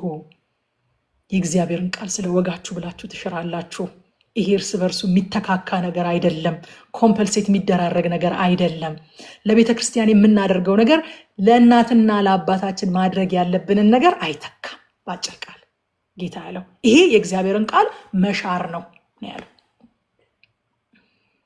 ኤልስ የተባረኪ አሜን። መሻር ነው ይሄ ነው ያለው ማለት ነው። ቁጥር 24 ላይ የሰው አካሄዱ በእግዚአብሔር ይመራል፣ ሰውስ የገዛ መንገዱን እንዴት ማስተዋል ይችላል ይላል። እንዴት ማስተዋል ይችላል? ህይወታችን ሙሉ በሙሉ በእኛ ቁጥጥር ስር አይደለም። አቅጣጫውን እንዴት ነው ታዲያ ማወቅ የሚቻለው? እንዴት ማስተዋል ይቻላል ካላችሁ ለእግዚአብሔር በመገዛት። አቅጣጫችንን እየነገረን አይደለም የምንገዛለት፣ እየተገዛንለት አቅጣጫ ይሰጠናል። አሜን። የሚቀድመው መገዛት ነው። በመታዘዝ አቅጣጫ መቀበል፣ በመገዛት ምሪት መቀበል እንጂ አስቀድመን ምሪት እያገኘን አይደለም ከዛ በኋላ ለእግዚአብሔር የምንገዛለት ማለት ነው። እዛ ቁጥር 27 የመጨረሻው ቁጥር የሰው መንፈስ የእግዚአብሔር መብራት ነው፣ የሆዱን ጉርጆች ሁሉ የሚመረመር ይላል። የሰው መንፈስ ሕያው ያደረገን የእግዚአብሔር እስትንፋስ፣ በውስጣችን ያለው ሕያው ያደረገን የእግዚአብሔር እስትንፋስ ትክክል የሆነውንና ያልሆነውን የሚያሳይ በውስጣችን ያለ የእግዚአብሔር መብራት ነው። ሰውም ከእንስሳ የሚለየው በዚህ ነው ወገኖቼ። እግዚአብሔር የትኛውንም እንስሳ ከፈጠረ በኋላ የሕይወትን እስትንፋስ እፍ አላለበትም። የሕይወት መብራት የሆነውን ክፉና ደጉን ለይቶ የሚያሳየውን እስትንፋሱን ሕያው ያደረገንን ከእንስሶች የለየንን እስትንፋሱን እፍ ያለብን እኔና እናንተ ላይ ብቻ ነው። ስለዚህ ይሄ በውስጣችን ያለ የእግዚአብሔር እስትንፋስ ሕያው ያደረገን ትክክል የሆነውንና ያልሆነውን የሚያሳይ በውስጣችን ያለ የእግዚአብሔር መብራት ነው ማለት ነው። እኛ እንደ እንስሶች አይደለንም። ከእንስሶች የሚለየን ይሄ ነው ማለት ነው። ምን እንማር ከዚህ ክፍል? አንደኛ ራሳችንን የምንገዛ እንጂ በስሜት የምንነዳ አንሁን። በቃ የወይን ጠጅ ፌዘኛ ያደርጋል፣ ብርቱ መጠጥም ጠበኛ ያደርጋል። በዚህ የሳተ ሁሉ ጠቢብ አይደለም። እዛ የንጉሥ ቁጣ እንዳንበሳ ግሳት ነው፣ የሚያስቆጣውም ሰው የራሱን ነፍስ ይበድላል እያለ ከክርክር ስለመራቅ ከጠብ ስለመራቅ እያወራ ራስን ስለመግዛት በጣም በስፋት ይናገራል። ራሳችንን የምንገዛ አንሁን እንጂ በስሜት የምንነዳ አንሁን። በስሜት መነዳት ጥበብ አይጠይቅም። አንድ ጊዜ አንድ ሰው ምን አለኝ መሰላችሁ? አጋጣሚ የሚፈርሰው ይበልጣል። በነገራችን ላይ እግረ መንገድ የሚፈርሰው ይበልጣል። አንድ ሰው እንደዚህ ያለኝ ከዚህ በፊት ተናግሬዋለሁ። ይሄ ምናልባት ኒቆዲሞስ ሾው ላይ አይታችሁት ከሆነ እንዚህ ቁጭ ብለን እየተነጋገርን አንቺ ቆይ በጸጋ ነሽ በቅድስና አለኝ። ማለት ተለያዩ እንዴ ያልኩት፣ እነሱ ነገሮች ተለያዩ እንዴ ያልኩት። ጸጋ የመጣው ሊቀድሰን መስሎኝ እግዚአብሔርን በመፍራትና በቅድስና በአሁኑ ዘመን ዓለማዊ ምኞትንና ኃጢአትን ክደን የተባረከው ተስፋችንን ኢየሱስ ክርስቶስን እየተጠባበቅን እንድንኖር ሊያስተምረን መስሎኝ የእግዚአብሔር ጸጋ ተገልጧል የሚለው ቲቶ 2:11 አልኩት። ገና ነሽ አንቺ፣ በቃ በጣም አልበስልሽም፣ ገና ነሽ አልደረስሽም አለኝ። ወዳጆቼ መውደቅ ምን ጸጋ ይጠይቃል? እስኪ ለመውደቅ ጸጋ ያስፈልጋል እንዴ? ጸጋ እኮ አቅም ነው አይደለም? የእግዚአብሔር አቅም ነው ጸጋ። ለመውደቅ አቅም ያስፈልጋል እንዴ? ማንም ይወድቃል እኮ፣ ምንም ጸጋ አይጠይቅም። መነሳት ነው፣ መቆም ነው፣ ቆሞ ጸንቶ መቅረት ነው ጸጋ የሚጠይቀው። እና ራስን መግዛት ነው ጸጋ የሚጠይቀው እንጂ በስሜት መነዳት ጸጋም ጥበብም አይጠይቅም ልላችሁ ነው። ሁለተኛ ካላስፈላጊ ክርክር በመራቅ ሰላምን እንምረጥ። ስለ ጠበኛ ሴት በጣም በተደጋጋሚ ይናገራል። አይታችሁ ከሆነ ከጠበኛ ሚስት ጋር፣ ከነገረኛ ሚስት ጋር፣ ከጨቅጫቃ ሚስት ጋር ከመኖር ጣራ ጥግ ላይ መኖር ይሻላል ይላል። ምን ማለት ነው? ሰላም ይበልጣል እያለ ነው። by the expense of your peace ምንም ነገር አትግዛ እያለ ነው። ሰላምን እንምረጥ። ሶስተኛ ሁሉም በሚያይ አምላክ ፊት እንደሚኖር ሰው እንኖር። እንደ ዮሴፍ በእግዚአብሔር ፊት። ኤልያስም እንደዛ ነበረ። በጣም የምወደው ቃል ነው። ነቢዩ ኤልያስ ካስታውሳችሁ አንተ ነህ እስራኤልን የምትገለባብጥ አለው አክዓብ። እኔ አይደለሁኝም እስራኤልን የምገለባብጥ፣ አንተና የምታመልከው ጣዖትህ እናትህ ቤት እናንተ ናችሁ እየገለባበጣችሁ ያላችሁት እስራኤልን አለ። እና አሁን ዝናብ ይዘንባል የምትለው አለ። ዝናብ አይዘንብም አለው። በፊቱ የቆምኩት የሰራዊት አምላክ እግዚአብሔርን አለ። ከዚህ ቀን ጀምሮ ዝናብ አታይም አለ። ፊዚካሊ በአክዓብ ፊት ነው የቆመው። ግን በማን ፊት እንደቆመ እንደሆነ ኮንሽስነሱ ታዩታላችሁ። በፊቱ የቆምኩት የሰራዊት አምላክ እግዚአብሔርን አለ። በማን ፊት እንደቆምን ኑሯችን ይለያል ወዳጆቼ። ንግግራችን ይለያል፣ ድርጊታችን ይለያል፣ አካሄዳችን ይለያል። በሰው ፊት ሳይሆን በእግዚአብሔር ፊት እንደሚኖር ሰው ስንኖር ማለት ነው። አራተኛ ሁሉን አናውቅም፣ ግን ሁሉን አዋቂውን በመታዘዝና በማመን እንኖር። ምዕራፍ 21 ላይ ገብቻለሁኝ። ጌታ እየረዳኝ ነው። ፈጠን ብዬ ጨርሳለሁ። ምዕራፍ 21 እንግዲህ እግዚአብሔር በሁሉ ላይ ሉዓላዊ አምላክ ነው። ውጫዊ ስኬትን ሳይሆን ውስጣዊ ሀሳብን ደግሞ የሚመዝን አምላክ ነው። ውስጣዊ ሀሳብን የሚቆጣጠር አምላክ ነው የሚለውን ነገር ያሳየናል። ቁጥር 1 ላይ ገና ስትመጡ የንጉሥ ልብ እንደ ውሃ ፈሳሾች በእግዚአብሔር እጅ ነው፣ ወደ ወደደውም ያዘነብለዋል ይላል። ዋት አን አሜዚንግ ጋድ! ምን አይነት አሜዚንግ አምላክ ነው የምናመልከው! ከእግዚአብሔር ከአምላካችን ቁጥጥር ውጭ የሆነ ምንም ነገር የለም ወገኖቼ። በሰው አቆጣጠር የመጨረሻው የስልጣን ማማ ላይ ያሉ ሰዎች ንጉሥ እንኳን ሳይቀር ከእግዚአብሔር ቁጥጥር ውጭ አይደለም። የንጉሥ ልብ እንደ ውሃ ፈሳሾች። ሰው ምን ማለት ነው? አሁን የውሃ ፈሳሽ አለ አይደለ? ልክ አሁን ለምሳሌ አባይ እየፈሰሰ ነበረ። ከዛ በኋላ ሰዎች ምን አደረጉ? አባይን ገደቡትና ወደ ሌላ አቅጣጫ አፍስሰው ሌላ ዓላማ ሰጡት። ሰው ልክ እንደዛ ማድረግ እንደሚችል እግዚአብሔርም የንጉሥን ልብ ወደ ወደደው አቅጣጫ የወደደውን ዓላማ ለማስፈጸም ሊገድበውና ሊያፈሰው ይችላል እያለ እኮ ነው። የንጉሥ ልብ እንደ ውሃ ፈሳሾቹ የውሃ ፈሳሽን ወደ ወደዳችሁበት እንደምትገድቡትና የወደዳችሁትን ነገር እንደምትሰሩበት የንጉሥ ልብ እንደ ውሃ ፈሳሾች በእግዚአብሔር እጅ ነው፣ ወደ ወደደውም ያዘነብለዋል። ወገኖቼ ስለዚህ አይናችን ወደ ንጉሥ ሳይሆን ወደ እግዚአብሔር ነው ሊሆን የሚገባው ማለት ነው። አስቴር ላይ ታስታውሳላችኋል። አስቴርን ስናጠና አስቴር ምዕራፍ 6 ከቁጥር 1 እስከ 3 ድረስ በዚያም ሌሊት እንቅልፍ ከንጉሱ ሸሸ ይላል። የት ሄደ እንቅልፍ? ሸሸ። ምን ሌት አወር ላይ ቡና ጠጥቶ ነው? አይደለም። እግዚአብሔር ነው እንቅልፉን የወሰደበት። እንቅልፍ ሸሸው። የዘመኑን ታሪክ መጽሐፍ ያመጡ ዘንድ አዘዘ፣ በንጉሱም ፊት ተነበበ። እንቅልፍ ማሸሽ ብቻ አይደለም፣ ልቡን ወደ መጽሐፍ ታዘነበለው። ለምን መዝገብ አስመጥተህ አታነብም አለው ማለት ነው። አዘነበለው፣ ወደ ወደደው አቅጣጫ አዘነበለው። ደጁንም ከሚጠብቁት ከንጉስ ጃንደረቦች ሁለቱ ገበታና ታራጃቸውን በንጉስ በአርጤክስስ ላይ ያነሱ ዘንድ እንደፈለጉ መርዶኪዎስ እንደነገረው ተጽፎ ተገኘ። እቺን ጽሑፍ እንዲያነብ እንቅልፍ ነሳው፣ መዝገቡን እንዲያስታውስ አደረገው፣ አስመጥቶ አስነበበ። ይሄንን ታሪክ ካገኘ በኋላ ሌላ ታሪክ እስኪ ወይ ጉድ ወይ እናንተ እንደዚህ እኮ የተረሳ ሌላም ሊኖር ይችላል እስኪ እናንብብ አላለም። እግዚአብሔር ወደ ወደደው ብቻ ነው ያዘነበለው። እግዚአብሔር የወደደውን ነገር ካገኘ በኋላ አቆመ። ንጉሱም ስለዚህ ነገር ለመርዶኪዎስ ምን ክብርና በጎነት ተደረገለት አለ። ንጉሱን የሚያገለግሉት ብላቴኖችም ምንም አልተደረገለትም አሉት። ከዛ በኋላ የሆነውን ነገር እናንተ ታውቃላችሁ። ሁሉንም አልገባበትም። ዋናው ነገር ግን ከእግዚአብሔር ከአምላካችን ቁጥጥር ውጭ የሆነ ምንም ነገር የለም። የነገስታትን ልብ እኛ ውሃን ገድበን ወደ ወደድንበት እንደምናፈስና የወደድነውን ዓላማ እንደምናስፈጽምበት የነገስታትን ልብ ወደ ወደደው አቅጣጫ ያዘነብላል። እግዚአብሔር ያዘነብላል። ጌታ ስሙ ይባረክ። ቁጥር 2 ላይ ለሰው መንገዱ ሁሉ የቀና ይመስለዋል፣ እግዚአብሔር ግን ልብን ይመዝናል ይላል።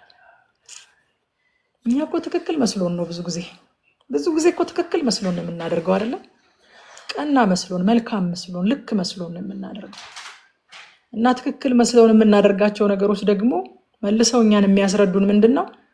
ለሰልፍ ዲሰፕሽን፣ ራሳችንን ለማሳት ምን ያህል የተጋለጠን ሰዎች እንደሆነ መልሰው ያስተምሩናል። ስለዚህ ምንድነው የሚያስፈልገን? እግዚአብሔር የመነሻ ሐሳቡን እንዲመረምርልን፣ እግዚአብሔር እንዲገልጥ፣ ልባችንን እንዲያሳየን በፊቱ ልንቀርብ ያስፈልጋል። ዳዊት በዚህ በጣም የተባረከ ሰው ነው። ታውቃላችሁ፣ ልቡን አያምነውም። ወዳጆቼ ልባችሁን ብዙም አትመኑት። በጣም የሰው ልብ አንድ ጊዜ ፓስተር ሄኖክ ታውቁታላችሁ። ፓስተር ሄኖክ ሲንገሌ በጣም ነው የሚያስቀው ሲናገርና ምን አለ? መጽሐፍ ቅዱስ አለ ሰይጣንን ክፉ እያለ ነው የሚጠራው አለ። የሰው ልብ ግን እጅግ ክፉ ነው የሚለው አለ። እና የሰው ልብ እጅግ ክፉ ነው ታውቃላችሁ፣ እጅግ ክፉ ይለዋል መጽሐፍ ቅዱስ። እና አይደለም ሌላን ሰው ራሳችሁን ሊያስታችሁ ይችላል። ልባችሁ ልክ እንደሆናችሁ ነግራችሁ ማለት ነው። ግን ሌላ ሞቲቭ በውስጣችሁ ኖሮ ልክ እንደሆናችሁ አስባችሁ ልትራመዱ ትችላላችሁ። ስለዚህ ዳዊት እግዚአብሔርን ነው እንጂ የሚያምነው የገዛ ልቡን ራሱ አያምነውም ነበረ። የገዛ ልባችንን ራሱ ልናምነው አይገባም ወገኖቼ። እንደዚህ ይላል መዝሙር 139 ከ23 እስከ 24 ድረስ፣ አቤቱ መርምረኝ፣ ልቤን እወቅ፣ ፍተነኝ፣ መንገዴንም እወቅ። በደልን በእኔ ውስጥ ብታይ እይ፣ ከዛ የዘላለም መንገድ ምራኝ። እኔ አላየሁትም አለ። አያችሁ ማለት ቢያየው ኖሮ እኮ ያስወግደው ነበረ። ግን እኔ ያላየሁት አንተ የምታየው ሊኖር ይችላል። ስለዚህ መርምረኝ፣ ፍተነኝ፣ እወቀኝ። ከዛ በኋላስ ክፋት ካገኘህብኝ አሳየኝና ወደ ዘላለም መንገድ ምራኝ። ልባችን ሁሌ ትክክል እንደሆነ ነው የሚነግረን። እኛ ትክክል እንደሆነን፣ እኛ ልክ እንደሆነን፣ በቃ ከሰው ጋር ብንጣላ፣ ሰውን ብንጎዳ፣ የሰውን ነገር ቀምተን ብንወስድ ልክ እንደሆነ ነው የሚነግረን። ዩ ዲዘርቭ ኢት እንዴ አላበዙትም እንዴ? ልክ እንደሆነ ነው የሚነግረን። ስለዚህ ምን ያስፈልጋል? አቤቱ ፍተነኝ፣ አቤቱ መርምረኝ ማለት ያስፈልጋል። ከመስዋዕት ይልቅ ይላል ደግሞ ቁጥር 3 ላይ ጽድቅና ፍትህን ማድረግ በእግዚአብሔር ዘንድ ተቀባይነት አለው ይላል። ምን ማለት ነው? ሃይማኖታዊ ስርዓት ከመፈጸም ህይወት ሊቀድም ይገባል። የልብ ንጽህና ሊቀድም ይገባል። ጽድቅና ፍትህ የልብ ጉዳይ ነው እንጂ የተግባር የልምምድ ጉዳይ አይደለም። ሃይማኖታዊ ስርዓት ጉዳይ አይደለም። ለዚህ ነው ጌታ ማቴዎስ ወንጌል ምዕራፍ 9 ቁጥር 13 ላይ ነገር ግን ሄዳችሁ አለ ምህረትን ወዳለው መስዋዕትን አይደለም ያለውን ምን እንደሆነ እስኪ ተማሩ አላቸው። ኃጢአተኞችን ወደ ንስሐ እንጂ ጻድቃንን ልጠራ አልመጣሁም አላቸው። ከኃጢአተኞች ጋር እንዴት ይበላል፣ ከኃጢአተኞች ጋር እንዴት ይውላል እያሉ ሲያጉረመርሙ ምህረትን ወዳለው መስዋዕትን አይደለም። እነሱ መስዋዕት በመሰዋት የታወቁ ናቸው። እነዚህ ደግሞ ምህረት ፈላጊዎች ናቸው። ምህረትን ወዳለው መስዋዕትን አይደለም ያለው ምን እንደሆነ እስኪ ሂዱና ተማሩ እስኪ አላቸው። እኔ እኮ ኃጢአተኞችን ወደ ንስሐ እንጂ ጻድቃንን ልጠራ አልመጣሁም አላቸው። ትዕቢት ቁጥር 4 ላይ የምናገኘው ደግሞ ትዕቢትን ነው። ትዕቢተኛ ዓይን፣ እብሪተኛ ልብ የክፉዎች መብራት ኃጢአት ናቸው ይላል። ትዕቢተኛ ዓይንና እብሪተኛ ልብ የክፉዎችን መብራት ኃጢአት ናቸው ይላል። ትዕቢት የመጀመሪያው ኃጢአት የኃጢአቶች ሁሉ አባት ነው። እንደምታውቁት የኃጢአቶች ሁሉ አባት ነው። ስለዚህ ትዕቢተኛ ዓይን፣ እብሪተኛ ልብ የክፉዎች መብራት ኃጢአት ናቸው ይላል። ቁጥር 5 ላይ የትጉ ሐሳብ ወደ ጥጋብ ያደርሳል፣ ችኩል ሰው ግን ለመጉደል ይቸኩላል ይላል።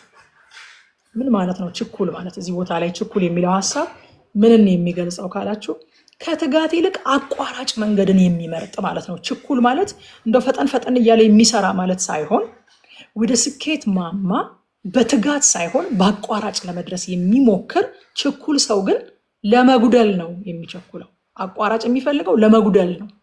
ኪሳራ ያስከትላል አቋራጭን መምረጥ። የእግዚአብሔር መንገድ ዘላቂ ናት እንጂ አቋራጭ የላትም ወዳጆች፣ አቋራጭ የላትም፣ ቀጥታ ናት። ምንድን ነው ታዲያ የእግዚአብሔር መንገድ ታዲያ ተወዳጅ የሚያደርጋት ካላችሁ ተከትላችኋትም ስትሄዱ ዘላቂ ናት፣ ታደርሳችኋለች። ቁጥር 11 ላይ ፌዘኛ ሲቀጣ አላዋቂ ጥበብን ያተርፋል፣ ጠቢብ ሰው ቢማር እውቀትን ያገኛል ይላል። አይገርማችሁም? ፌዘኛ ሲቀጣ አላዋቂ ጥበብን ያተርፋል። ለካ ቅጣት አጥፊውን ስርዓት ማስያዝ ብቻ አይደለም አላማው። በዚያ መንገድ ላይ ያሉ ሌሎች አላዋቂዎችም ትምህርት እንዲወስዱ ያደርጋል። ለካ ፌዘኛው ሲቀጣ ሌላኛው አላዋቂ ጥበብን ያተርፋል። አያችሁ? ጥበብን ያተርፋል። ምን አይነት ቪዲዮ አይቻለሁኝ እኔ እንስሶች ምናምን ስለምወድ የእንስሳ ቪዲዮ ምናምን አያለሁኝና ውሾቻቸውን ለማሰልጠን አሻንጉሊት ውሻ አስቀምጠው የሆነ ነገር ሲነካ አሻንጉሊቱን ይመቱታል እና ውሻው አሻንጉሊቱ ሲመታ ካየ በኋላ ያንን ነገር ንካ ብለው ሲሰጡት አይነካም። ፌዘኛ ሲቀጣ አላዋቂ ጥበብ ያተርፋል። ቺ ነገር የኔም እድል ፈንታ ናት ነገ ብሎ ጥበብን ያተርፋል። ለካ ቅጣት አጥፊውን ስርዓት ማስያዝ ብቻ አይደለም አላማው። እዛ መንገድ ላይ ያለ ሌላኛው አላዋቂ ትምህርት እንዲወስድ ያደርጋል። ስለዚህ አስፈላጊ ነገር ነው። ጠቢብ ሰው ደግሞ ቢማር እውቀትን ያገኛል ይላል። ከመማር የተለቀ ጠቢብ የለም ማለት ነው። ቱ ቢግ የሆነ ማለት ነው። ቱ ዋይዝ የሆነ የለም። there is no such a thing። ቱ ዋይዝ የሆነ ሰው የለም። ጠቢብ ሰው ቢማር እውቀትን ያገኛል፣ አሁንም ይጨምራል። ቁጥር 9 ላይ ከጠበኛ ሴት ጋር በአንድ ቤት ከመቀመጥ በውጭ በቤት ማዕዘን ላይ መቀመጥ ይሻላል ይላል። 19 ላይም ከጠበኛና ከቁጡ ሴት ጋር ከመቀመጥ በምድረ በዳ መቀመጥ ይሻላል ይላል። ምን ማለት ነው? እንደው ጠብጠብ የሚላት ሚስት ካለቻችሁ በቃ ውጡና ደጅ ተቀመጡ ማለት ነው እንዴ? አይደለም። ዛሬ ላይ ግን ሚስት የምትመርጡ፣ ዛሬ ላይ ግን ባል የምትመርጡ ካላችሁ ሰላማችሁን ቅድሚያ ስጡ ነው።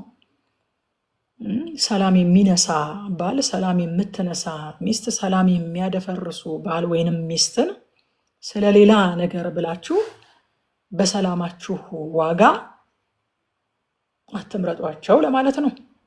ሰላም ከምቾት ይበልጣል። ቤት ውስጥ ሞቆት ከጠበኛ ሴት ጋር ከሚቀመጥ በቤት ማዕዘን ላይ ይቀመጥ፣ በምድረ በዳ ይቀመጥ ነው። ሰላም ከምቾት ይበልጣል። ሰላማችንን ሽጠን ብንገዛው የሚያዋጣን ነገር የለም እያለን ነው። ለመሰላችሁ ሰላም ማጣት ስፒሪቹዋል አትሞስፌርን ጭምር ያበላሻል። ይኸው አይምሯችሁ ብቻ አይደለም የሚረበሸው። በነገራችን ላይ ሰላም ሳይኖራችሁ ሲቀር ስለ ሰላም በጣም ኮንሽስ መሆን ያለባችሁና ለሰላም በጣም ዋጋ መስጠት ያለባችሁ፣ ለሰላም በጣም ቅድሚያ መስጠት ያለባችሁ። ውሳኔያችሁን ስትወስኑ ይሄ ሰው የሰላም ሰው ነው ወይ፣ ይቺ ሴት የሰላም ሰው ናት ወይ ለሚለው ነገር በጣም ዋጋ እንድትሰጡ የሚያስፈልገው ለምንድነው ታውቃላችሁ? አይምሯችሁ ብቻ አይደለም የሚረበሸው፣ ወይንም አካላችሁ ብቻ አይደለም የሚረበሸው፣ መንፈሳችሁ ሳይቀር ነው የሚታወከው። አትሞስፌራችሁ ነው የሚበላሸው። አንድ እግዚአብሔር ሰው እንደዚህ ያለ መንፈስ ቅዱስ በእርግብን የተመሰለው አለ። እርግብ ደግሞ ጠብና ክርክር ሁካታ ባለበት ቦታ ስቴብል ሆና አትቀመጥም። ሰላም ነው የምትፈልገው። አያችሁ፣ መንፈስ ቅዱስ ራሱ በቤታችሁ ተለቆ የሚሰራው አትሞስፌራችሁ ሰላም ሲሆን ነው። ስለዚህ ከየትኛውም ከፊዚካልም ሆነ ከፋይናንሻልም ሆነ ከየትኛውም ነገር በላይ ለሰላም ዋጋ ልትሰጡ ያስፈልጋል። የሰላም ሰው ናት ወይ? የሰላም ሰው ነው ወይ? ካልሆነስ አካላዊ ጤንነታችሁ ይናጋል፣ አይምሯዊ ጤንነታችሁ ይናጋል፣ ስፒሪቹዋል አትሞስፌራችሁ ይበላሻል። ምን አተረፋችሁ ታዲያ? ምን አተረፋችሁ? የእሷ ቆንጆ መሆን፣ የእሱ ሎጋ መሆን ምንድን ነው ጥቅሙ? ከዛ በኋላ ወገኖች በጣም ሰላም ውድ ነገር ነው፣ ውድ ነገር ነው። ከምቾት ይበልጣል። ለዛ ነው ምድረ በዳ ላይ መቀመጥ፣ የቤት ማዕዘን ላይ መቀመጥ ይሻላል የሚለው ለዛ ነው። ሌላስ ደግሞ አሁንስ ኦሬዲ በትዳር ውስጥ ያላችሁ ኦሬዲ ምርጫ ያደረጋችሁ ሰዎችስ አት ኤኒ ኮስት ሰላማችሁን አስጠብቁ። ሰላማችሁን የሚያደፈርስ ነገር በቃ እንደ ቀልድ እንኳን አክሰፕት አታደርጉት። በቀልድ መልክ እንኳን አታደርጉት። ሰላማችሁን የሚረብሽን ነገር በቃ በእውነት በቀልድ መልክ እንኳን አታደርጉት። በቃ አንዳንድ ሰው ጨዋታው ነው በቃ ዝም ብሎ ሰላሙን መበጥበጥ፣ የገዛ ሰላሙን የቤቱን ሰላም ድፍርስርስ ማድረግ እንደ ጨዋታ ይመስለዋል። በቃ እንደ ጨዋታ ኖ በጨዋታ መልክ ራሱ እንደው ፍቅር በሚመስል መልክ እንደው ስለምወድሽ ቀንቼ ነው ስለምወድህ ቀንቼ ነው በሚል መልኩ ራሱ ሰላማችሁን እንዳታደፈርሱ ተጠንቀቁ። በጌታ ፍቅር እመክራችኋለሁ። ይሄንን ለመሰላችሁ መንፈስ ቅዱስ የሚሰራበት ቤት፣ ፈንክሽን የሚያደርግበት ቤት ማለት የሰላም አትሞስፌር ያለበት ቤት ነው። የሰላማት ሁከት ያለበት ቤትስ ያዕቆብ ላይ ሄዳችሁ አንብቡ። የክፉ ስራ ሁሉ በዚያ አለ ይላል። አይታችሁ ከሆነ ሁከት ያለበት ቤት፣ ጠብ ያለበት ቤት፣ ክርክር ያለበት ቤት ልጆች ይታመማሉ፣ የሆነ ነገር ይፈጠራል፣ የሆነ እቃ ይጠፋል፣ ሰራተኛ ይሄዳል፣ የሆነ ነገር ይፈጠራል። በቃ የሆነ ብቻ የክፉ ስራ አይጠፋም እዛ ቤት ላይ ማለት ነው። ሁከት ካለ ይመቸዋል። በቃ አትሞስፌሩ ለመንፈስ ቅዱስ ሳይሆን የሚመቸው ለክፉ ነው የሚመቸው ማለት ነው። ሰላም ካለስ ክፉ አይመቸውም እዛ ቦታ ላይ። ለመንፈስ ቅዱስ ግን ይመቸዋል። ቁጥር 13 እና 21 አንድ ላይ እናየዋለን። የድሃውን ጩኸት እንዳይሰማ ጆሮን የሚደፍን ሰው እርሱ ራሱ ይጮሃል አይሰማለትም ብሎ 21 ጽድቅና ምሕረትን የሚከተል ግን ሕይወትና ጽድቅን ክብርን ያገኛል ይላል። ለሌሎች ጉድለት መራራት፣ የሌሎችን ጉድለት መሙላት ኦፕሽን አይደለም ወዳጆች፣ ኦፕሽን አይደለም። የእግዚአብሔርን ልብ የምንገልጥበት ዋና መንገድ ነው። በዚህ ምድር ላይ ያለነው የእሱን ልብ ለመግለጥ አይደለም። በየቀኑ እኮ ስራችን እሱን ማሳየት ነው፣ እሱን መግለጥ ነው። ብርሃናችሁ በሰው ሁሉ ፊት ይብራ፣ በሰማይ ያለው አባታችሁን እናንተን አይተው መልካም ስራችሁን አይተው በሰማይ ያለው አባታችሁን ያመሰግኑት ዘንድ አይደለ ያለን ጌታ ኢየሱስ ክርስቶስ። ምርጫ አይደለም ለካ፣ ኦፕሽን አይደለም ለካ፣ የጌታን ልብ የምንገልጥበት ዋና መንገድ ነው ለካ። ለዚህ ነው ያዕቆብ ምዕራፍ 1:27 ላይ ንጹሕ የሆነ ነውርም የሌለበት አምልኮ በእግዚአብሔር አብ ዘንድ ይህ ነው። ለካ አምልኮ ነው። ወላጆች የሌላቸው ልጆች ባልቴቶችንም በመከራቸው መጠየቅ፣ በዓለምም ከሚገኝ ድፍ ሰውነትን መጠበቅ ነው ይላል። አምልኮ ነው። አምልኮ ምርጫ ነው እንዴ? አይ እንግዲህ እኔ ሲኖረኝ ነው ምናምን እንላለን እንዴ? ሲተርፈኝ ነው እንግዲህ እኔ ለራሴም አልተረፈኝ ገና እንላለን። አምልኮ ምርጫ አይደለም እኮ አይደል? ልክ እንደዛ ነው። ለሌሎች ጉድለት መራራትም ልክ እንደዛ ነው። ቁጥር 14 ላይ በስውር የተደረገ ስጦታ ቁጣን ያበርዳል፣ በጉያ የተሸሸገ እጅ መንሻም ታላቅ ቁጣን ጸጥ ያደርጋል ይላል። ይሄ እንግዲህ እንዳልኳችሁ ፋክት ነው፣ ነባራዊ ሁኔታን የሚናገረው እንጂ እያጸደቀ ወይንም እያበረታታ ልክ ነው እያለ አይደለም። ቁጥር 15 ላይ ፍትህ ሲሰፍን ጻድቁን ደስ ያሰኘዋል፣ ክፉ አድራጊዎችን ግን ያሸብራል ይላል። እንደውም ያኛው ትርጉም እንደውም ደጋጎች ደስ ይላቸዋል ይላል። ፍትህ ሲሰፍን ደጋጎች ሆይ፣ እንደዚህ ብዬ ነው የጻፍኩት። ደጋጎች ሆይ ፍትህ ሲሰፍን ደስ ይበለን፣ ቅር አይበለን። ከበዳይ ጎን ቆመን ፍትህ ሲሰፍን ቅር አይበለን። ይሄ ነገር እኔ በጣም ስለሚቆረቆረኝ ነው ብዙ ጊዜ ደጋግሜ የማነሳው። ስለ ፍትህ ስንናገር እንደ ጨካኝ የመታየት ነገር አለና ፍትህ ሲሰፍን ጻድቁ ደስ ይሰኛል፣ ደጋጎች ደስ ይሰኛሉ ይላል። ክፉ አድራጊዎችስ ይሸበራሉ ይላል። ቁጥር 30 እግዚአብሔርን መቋቋም የሚያስችል አንዳች ጥበብ ማስተዋልና እቅድ የለም ይላል። ምን ማለት ነው? የሰው ጥበብ ሊሚት አለው፣ ገደብ አለው። እግዚአብሔር በፊቱ ሲቆም ለምን ማለት የሚችል አልፎ መሄድ የሚችልበት አቅም የለውም። እግዚአብሔርን መቋቋም የሚያስችል አንዳች ጥበብ ማስተዋልና እቅድም የለም ይላል። 31ን የመጨረሻዋ ቁጥር ፈረስ ለጦርነት ቀን ይዘጋጃል፣ ድል ግን ከእግዚአብሔር ዘንድ ነው ይላል። ባላንስ አያችሁ፣ የእግዚአብሔር ቃል ሶል አባውት ባላንስ። እኛ እንዘጋጃለን፣ ፈረስ ለጦርነት ቀን ይዘጋጃል። ድል የእግዚአብሔር ነው ብሎ ፈረስ ለጦርነት ቀን ሳይዘጋጅ አይቀር፣ ይዘጋጃል። ውጤት የሚሰጥ ግን እግዚአብሔር ነው። መዘጋጀት አስፈላጊ ነው። እግዚአብሔርን መተማመን ደግሞ እጅግ በጣም አስፈላጊ ነው። ስለ ስብከት ወይንም ስለ ትምህርት አዘገጃጀት መጽሐፍ ቅዱስ ትምህርት ቤት ሲያስተምሩን አንድ ሰው እንደዚህ አለ፣ ስትዘጋጁ አለ፣ ስትዘጋጁ ለማስተማርም ሆነ ለመስበክ ስትዘጋጁ መንፈስ ቅዱስ እንደሌለው ሰው ሆናችሁ ተዘጋጁ ይላል። በቃ የክፍሉን የምታጠኑትን ክፍል ስታጠኑት ስትዘጋጁ መንፈስ ቅዱስ እንደሌለው መንፈስ ቅዱስ እንደማይረዳው ሰው ሆናችሁ በዛ መጠን በዛ ልክ ተዘጋጁ ይልና ስታገለግሉ ደግሞ ምንም እንዳልተዘጋጀ ሰው ሆናችሁ መንፈስ ቅዱስ ላይ ዲፔንድ አድርጋችሁ አገልግሉ ይለን ነበር። አያችሁ፣ ስትዘጋጁ መንፈስ ቅዱስ እንደሌለው ሰው በቃ በሙሉ አቅማችሁ ተዘጋጁ። ስታገለግሉስ ዝግጅታችሁ ላይ ሳይሆን እንዳልተዘጋጀ ሰው መንፈስ ቅዱስ አንተ ነህ የምትገልጠው፣ አንተ ነህ የምታስተምረው፣ አንተ ነህ የሰውን ልብ የምትነካው፣ አንተ ነህ ሰውን የምትቀይረው፣ አንተ ነህ ሰውን የምታድነው ብላችሁ መንፈስ ቅዱስ ላይ ተደግፋችሁ እንዳልተዘጋጀ ሰው ዝግጅታችሁ ላይ ምንም ዲፔንድ ሳታደርጉ በዝግጅታችሁ ሳትመኩ አገልግሉ ብሎ ያስተማረንን በጣም አረሰው። ስለዚህ ዝግጅት በጣም አስፈላጊ ነው። እግዚአብሔርን መተማመንም እንደዛው በጣም አስፈላጊ ነው። ፈረስ ለጦርነት ቀን ይዘጋጃል፣ ድል ግን ከእግዚአብሔር ዘንድ ነው። ምን እንማር ከዚህ ምዕራፍ? ትክክል የሆንን ቢመስልንም እግዚአብሔር ልባችንን እንዲመረምርና ያላየነውን እንዲያሳየን እንጠይቀው። እኛ ያላየነው ነገር ይኖራል ሁልጊዜ ኦልዌይስ ወዳጆች። ካለፈ በኋላ ነው ብዙ ጊዜ የምናየው። ብዙ ጊዜ ምን ሆኜ ነው ግን እንደዛ ያልኩት? ዛሬ ላይ ቆመን ምን ሆኜ ነው ግን የዛን ቀን እንደዚህ ያልኩት የምንላቸውን ነገሮች እኮ የዛን ዕለት እኮ ልክ እንደሆነ ነበር የምናውቀው። ልባችን እንዴት ዲሲትፉል እንደሆነ አያችሁ? እንዴት እንደሚያታልል እንዴት እንደሚያስት አያችሁ? ልክ መስሎን ነበር ያደረግነው። ስለዚህ እግዚአብሔር ልባችንን እንዲመረምርና ያላየነውን እንዲያሳየን እንጠይቀው። ሁለተኛስ ምን እንማር? ከሃይማኖታዊ ልምምድ ከውጫዊ ልምምድ ይልቅ እውነተኛ ህይወትን እናስቀድም። የልብን ነገር እናስቀድም። እግዚአብሔር የልብ አምላክ ስለሆነ። ሶስተኛ በየዕለቱ ትዕቢትን እያስወገድን ትህትናን እንምረጥ።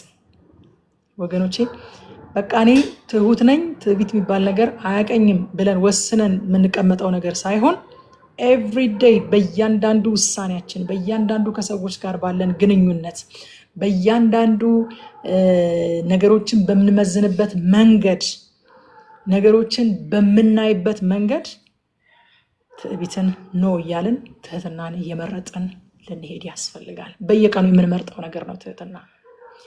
አራተኛ በታማኝነት እንዘጋጅ፣ ለውጤቱ ግን እግዚአብሔርን እንመን። ይህንን በጣም ተናግሬበታለሁኝ፣ አልመለስበትም። እግዚአብሔር ዘመናችሁን ይባርከው።